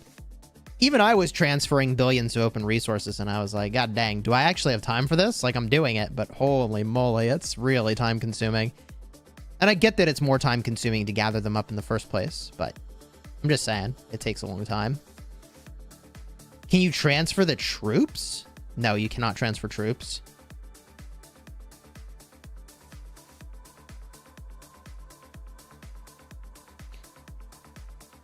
This topic of conversation, by the way, went in a direction I did not expect this morning.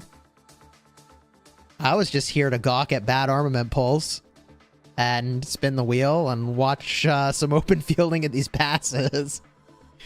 Now,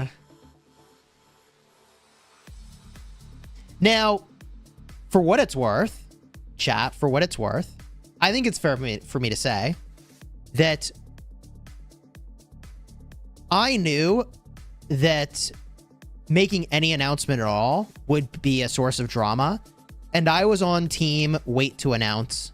I was actually the one holdout where I was like, I think we should wait just because it's going to create drama. Even though it benefits us a lot to announce, I literally was the one person who was like, even though it benefits us a ton to announce, I think we just shouldn't do it because there's too much drama around it. But I think the upside of announcing has been super, super, super real. Especially since the KvK ended in Kingsland literally days before we expected. I just had no expectation at all that we would be migrating and be able to play Arc League. Like, I actually thought that wasn't going to happen.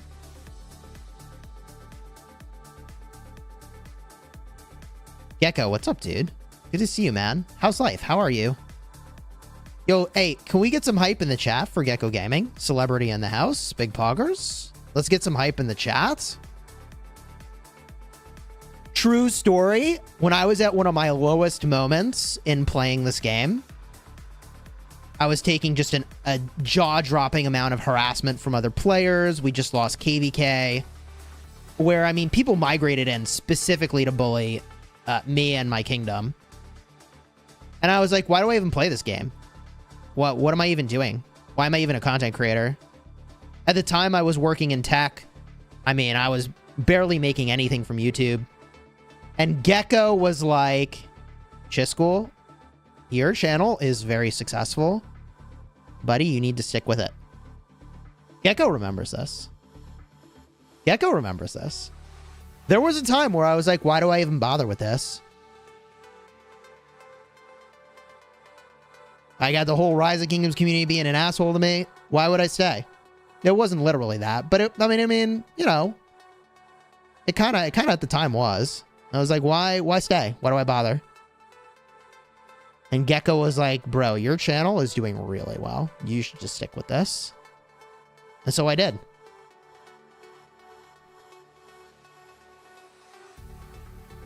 As a free-to-play, is it practical to zero yourself for migration? How long does it take to rebuild your troops for field fighting? It depends on the alliance that you're in.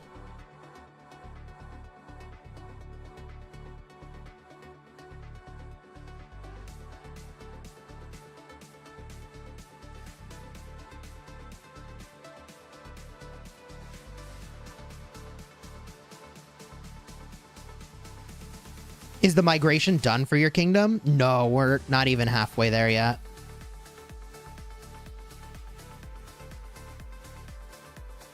Gecko says low-key, it was one of my fondest memories of Rock.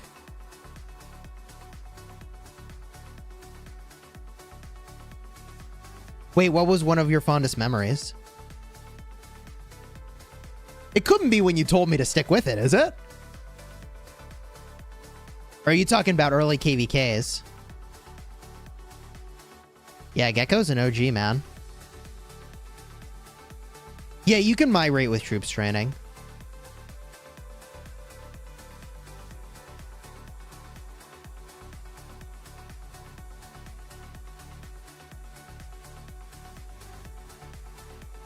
Here's a guy talking to me about why do I even bother, not realizing he's 2 strikes away from diamonds.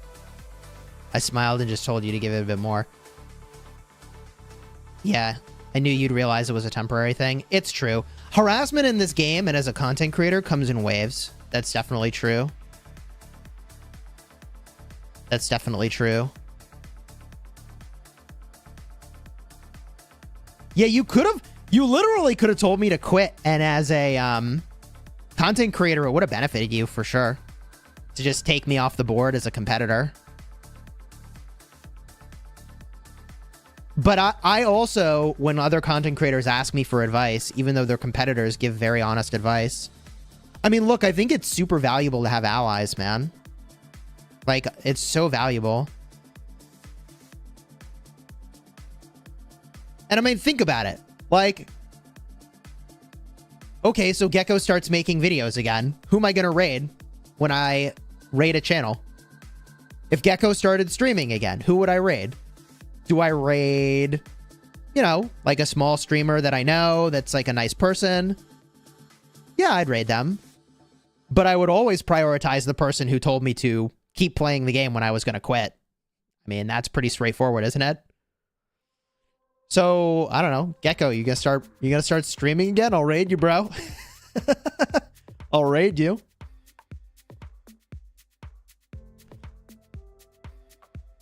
Problem is that Rock is hard to collab on a meaningful level. Yeah, I mean, in the early days, I would say that Echo Gaming and I had some really good collabs. But that was because our personalities were just like super synergistic. Like, I was the guy who was going to be super nerdy about the details, and he was the guy that was going to be like kind of playing more surface level and showcasing different aspects of the game. And so, like, he could showcase stuff really well, get a ton of views onto a video, and I was really good at providing the information needed to make just a killer video, and, like, the two together was just such a powerful combo. At the time, he was also playing a bunch of other games. He's still playing. I don't know how he plays so many games at once, man.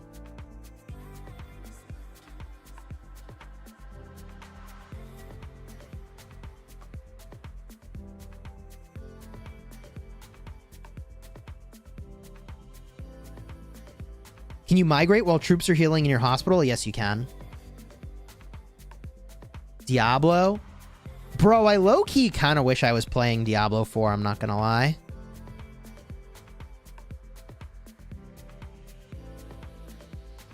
I met Echo personally. You were the brains. He was the face and the energy. Dude, I don't know anyone who can get more clicks onto a video than Echo Gaming. He's got that right, as you said, like face and energy for YouTube, man. He's very good at that. Echo Gaming to this day is still one of the YouTubers where, like, I consider him to be an ally. And, you know, I share everything with him. He shares everything with me. And, you know, I wish him all the best. Genuinely. So Gecko, on the topic of, like, you know, giving honest advice. So when Call of Dragons came out, I could have told Echo Gaming, like, oh yeah, don't play Call of Dragons. Because technically, like, we're both competing now for views. But I was pretty clear. I was like, bro, you must play Call of Dragons. I really pushed him to play Call of Dragons and to get into that. You've been playing D4 since Friday? Low key, like, I don't know if you all know this, but I used to play Diablo on hardcore. You all know what hardcore means when you play Diablo, right? Literally, if your character dies, you lose it all. The character is gone, the equipment is gone, everything you did is gone. It's all deleted. When you die, it's just literally gone. That's it. No, I used to play Diablo on hardcore. That was the only way to play the game, bro. None of this, like, sissy softcore stuff, man. No. You F up, you die, you lose it all. That's how you play, baby. But, as Hello QQQ says, it's a great game to play, but, like, really sucky to watch. That's why I'm not really streaming it. That's why I decided, like, I'm not going to do it on the channel at all. Because it's actually, like, a great game to play, but not a good game for content. As dumb as that sounds.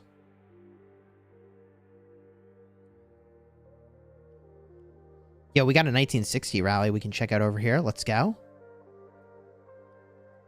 You should play it with your daughter? Bro!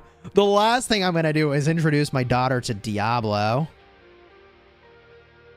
And you hate the armament system? So the difference between Diablo and the armament system is that the armament system, you pay money for pulls, and in Diablo, you play the game for pulls. See the difference?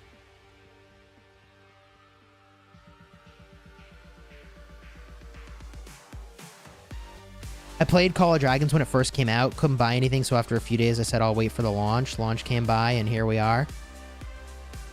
Yeah. I mean, what would I say about Call of Dragons? Because I know everybody's here for Rise of Kingdoms, but I would say that the field fighting in Call of Dragons has a much higher skill cap than in Rise of Kingdoms. Oh, it looks like it's a infantry rally. That's interesting. I do like the infantry rally, obviously. Infantry simp over here.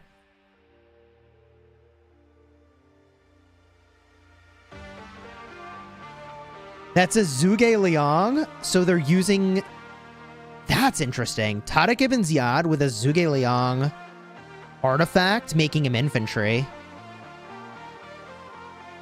Call of Dragons hype is lowering, though. You're absolutely right. The hype at launch was, like, through the roof, and now it's, like, mellowed out. And so the question is, will Call of Dragons have the same trajectory that Rise of Kingdoms did? I think it will, but I don't know for sure. Would you drop Rock for COD or vice versa? No. I mean, COD would have to take off so much to surpass Rock. I think that that would only happen years down the road, if at all.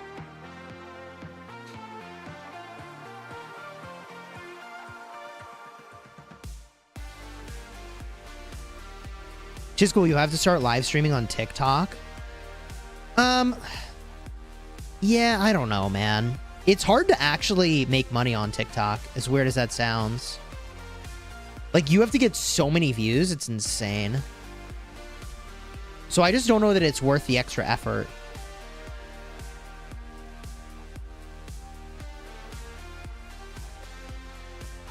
You'd be surprised. I was there when LM went from 1 million players, oh, Lords Mobile, to 50 million in less than 6 months. Dang. That is really fast. That's really fast. I feel like COD had just this like meteoric start in terms of YouTube viewership, especially. And then now it's just like really mellowed out. The memes are about as popular as the rock ads are, yeah. Kiss my axe, sup. Hey, what's up, dude?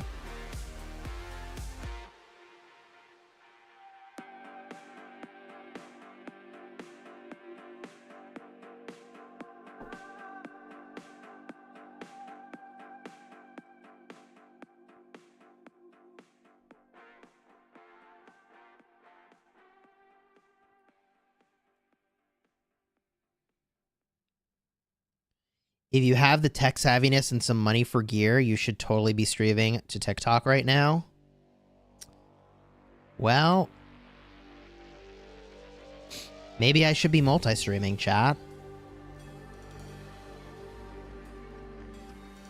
Yeah, I wish there was a way to watch this KvK and have the armies be colored based on their kingdoms.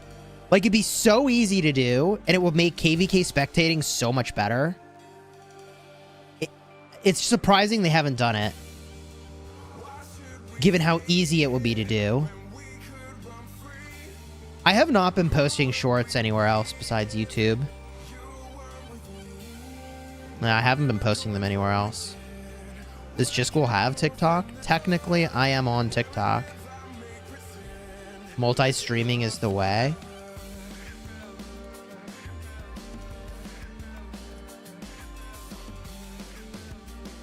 I mean, I certainly could invest in the technology to do that.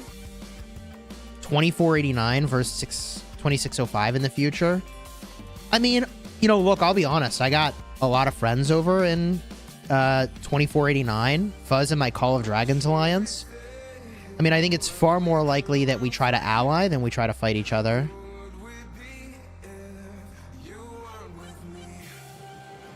Gecko says you're getting rusty. I'll message you tonight. I appreciate it, dude. Gecko, I appreciate you, man. Let's chat, dude. Let's catch up.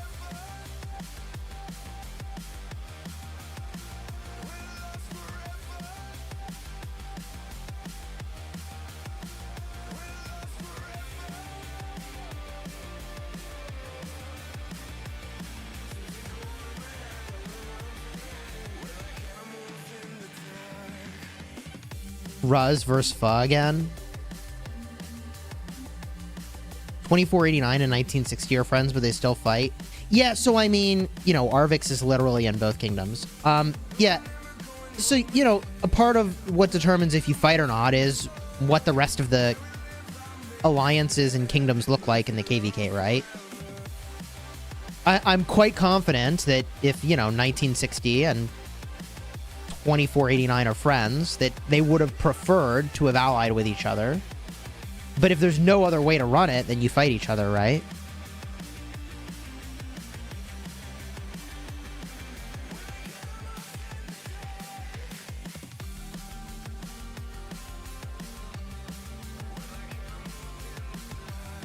Watched a lot of your vids and they help, but you got any other tips or something you would say is the most important thing to do? I mean, the number one thing is that you should always overestimate how much territory an enemy could take in KvK. You should always prepare to have lost just a jaw-dropping amount of territory in KvK. So that means that if you're teleporting to safety, like, you should go back to a very safe zone, like your starting zone. When you log off at night, like, you should be very, very, very cautious, or during the day, with where you position your troops. The thing that you need to prevent is getting zeroed. That's like the best advice I can give. Just be careful about getting zeroed. Rock lost all creators, not good.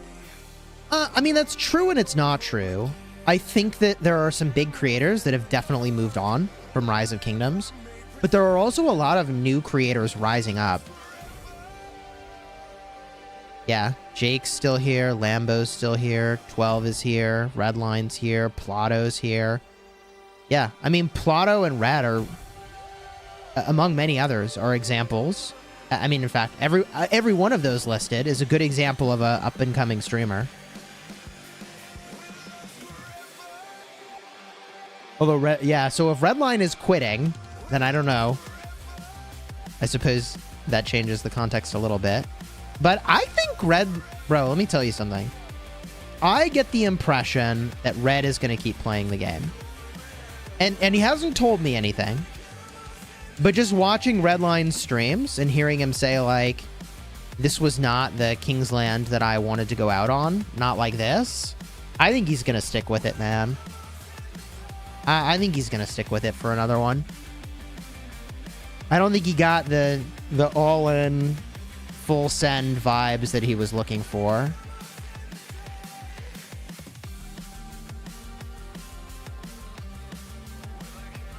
Fruit Dealer? Yeah, man. That dude puts a lot of time into editing, that's for sure.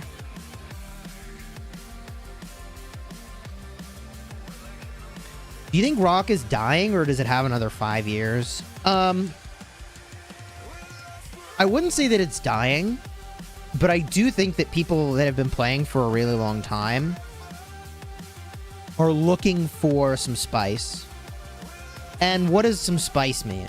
I think that comes in a couple forms. One is really interesting KvK matchups.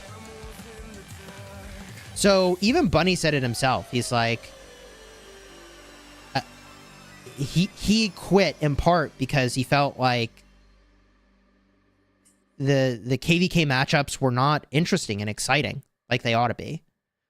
So the matchmaking was one piece of the puzzle, and I think the developers know this is something they need to be looking at. In fact, I almost think it's the most important thing they could do.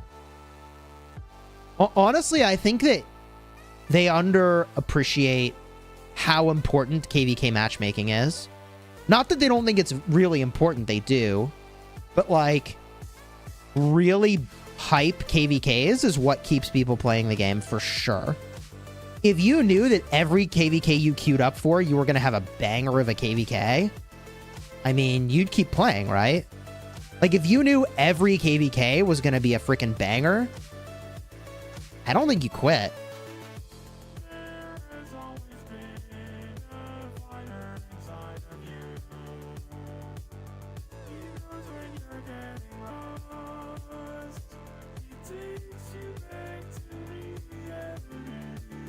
I'm still looking forward to seeing Chis streaming COD and Rock in 5 years from now.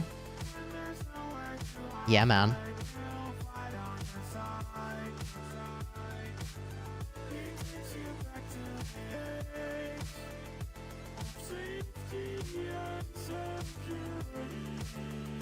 Do you think Lilith's focus is more on COD now? I don't think so.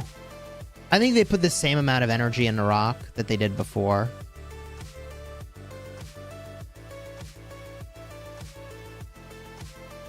So this pass defense is going pretty well, I think. I mean, it'd be interesting to see how the reports are, though. We need famous KvKs. Yeah, exactly. Exactly. Like, really big KvKs are crucial. Chisgule about to become a Fortnite streamer? No, definitely not. Call of Dragons on new Apple goggles. Shorter 1v1 format. What I'll say is this, right? You do not quit this game if every KvK you play is a freaking banger. There's no shot. If every KvK you knew you were going to be fighting a worthy opponent and you were hyped for it, you would not quit.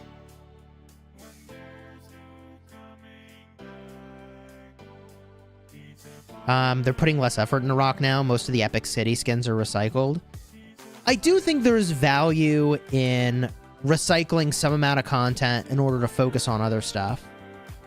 Like, if they just put that energy into other things instead, I think that's fine, as long as they're still focusing on the game. Kiwi, welcome to the Elite Guard, dude.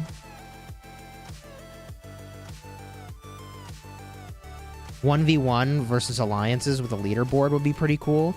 There's a lot of ways that you could make, like, really killer content that you knew you were going to have a lot of fun every week.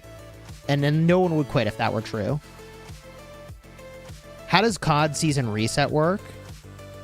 Yeah, I think there's going to be a ton of fighting when the new servers merge, yeah. I think people will be very smart about what starting zone they pick. And then zone 2 is where the big fighting's going to happen. Kiwi, welcome again to the Elite Guard. I appreciate you, dude.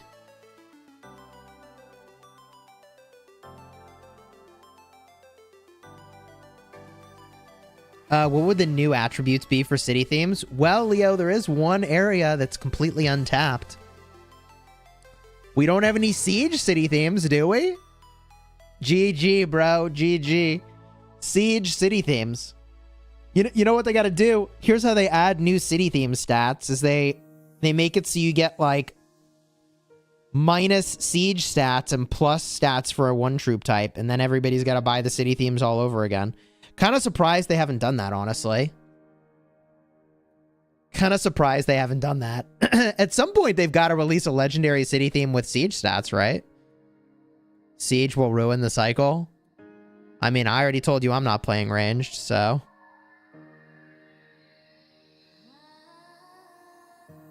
We need a Leo boost city theme. True. Yeah, ranged implementation is like 100 times better in Call of Dragons. It's so good. It's actually really good. It's actually really, really, really good in Call of Dragons. Like, your ranged marches based on the troop type have more or less range. Mages have more range. Archers have less range. Infantry are actually tanky as hell, which is really cool. And when they catch up to you, they slow you, which is pretty dope. And cavalry are less tanky, but when they catch up to you, they get a full rage bar instantly. Oh, crazy. So it's actually balanced. It's really cool. It's actually very fun. You want to see my farm's ranged march? Well, I'll tell you, I'm probably going to have more need to use it in a KvK in the New Kingdom, because there's just not as many players. I did not have any time to play my farm in 1254. Anytime I would have put attention to my farm, I needed to be playing on my main and field fighting intensely and attentively. But I suspect that in 2605, which is just obviously a very small kingdom compared to 254, I will still have a strong need to fight in multiple places at once, and, you know, having a farm that can fill in one place and main can fight somewhere else probably is going to matter. Osiris League qualifiers have a siege skin. Do they really, though? Is that actually what it is? Hold on. It's not in-game, is it? There's no siege skin in-game, is there? I mean, maybe I missed it. Oh my god, there is. See, this is what they're gonna do, chat. They're gonna start to make themes that are like plus cavalry health minus 5 siege defense. I'm like, you're gonna use that theme for sure. This theme, dude, what the hell? This theme is awesome looking. That is so cool looking. That's like the one ring to rule them all, bro. That's pretty dope. This is also pretty dope. Troop health 3% ain't bad. Cav defense 10% kind of sucks to lose that. City theme's actually really cool looking.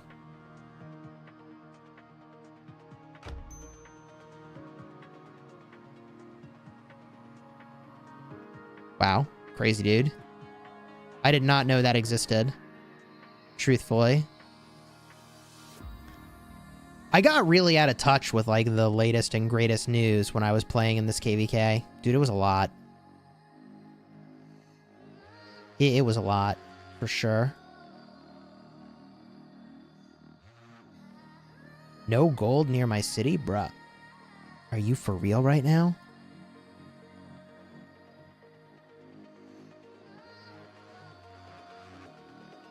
Alright, well, let's just get something going.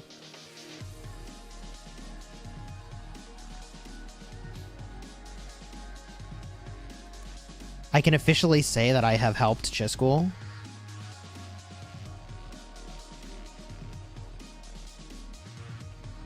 Big poggers. Farming wood is a sin. I mean, you're not wrong. You're not wrong. I don't know. Do I even need wood, really? Like, I need food and I need gold. Those are the two resources that I need the most of. The resource I need the least is my stone. I'm good on stone. But chat, I'm gonna go grab lunch with the live stream fairy and with my sweet little kiddo, my 2-month-old baby. So if you enjoyed the stream, do me a huge favor. Throw a like on here. Consider subscribing.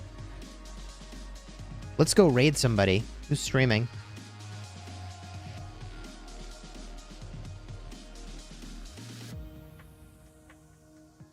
I'll tell you what. Let's go raid Seawell. Seawell is actually playing this KvK. And I want you to do me a huge favor. I want you to say Chisgule raid. I want you to make a lot of noise when you get to his channel, okay? So, Seawell is playing this KvK. We're going to go raid him. I want you to make just a huge amount of noise. Chisgule raid. Go absolutely nuts when we raid this stream, all right? I'll see you over there. And until next time, you have fun smashing the kingdom.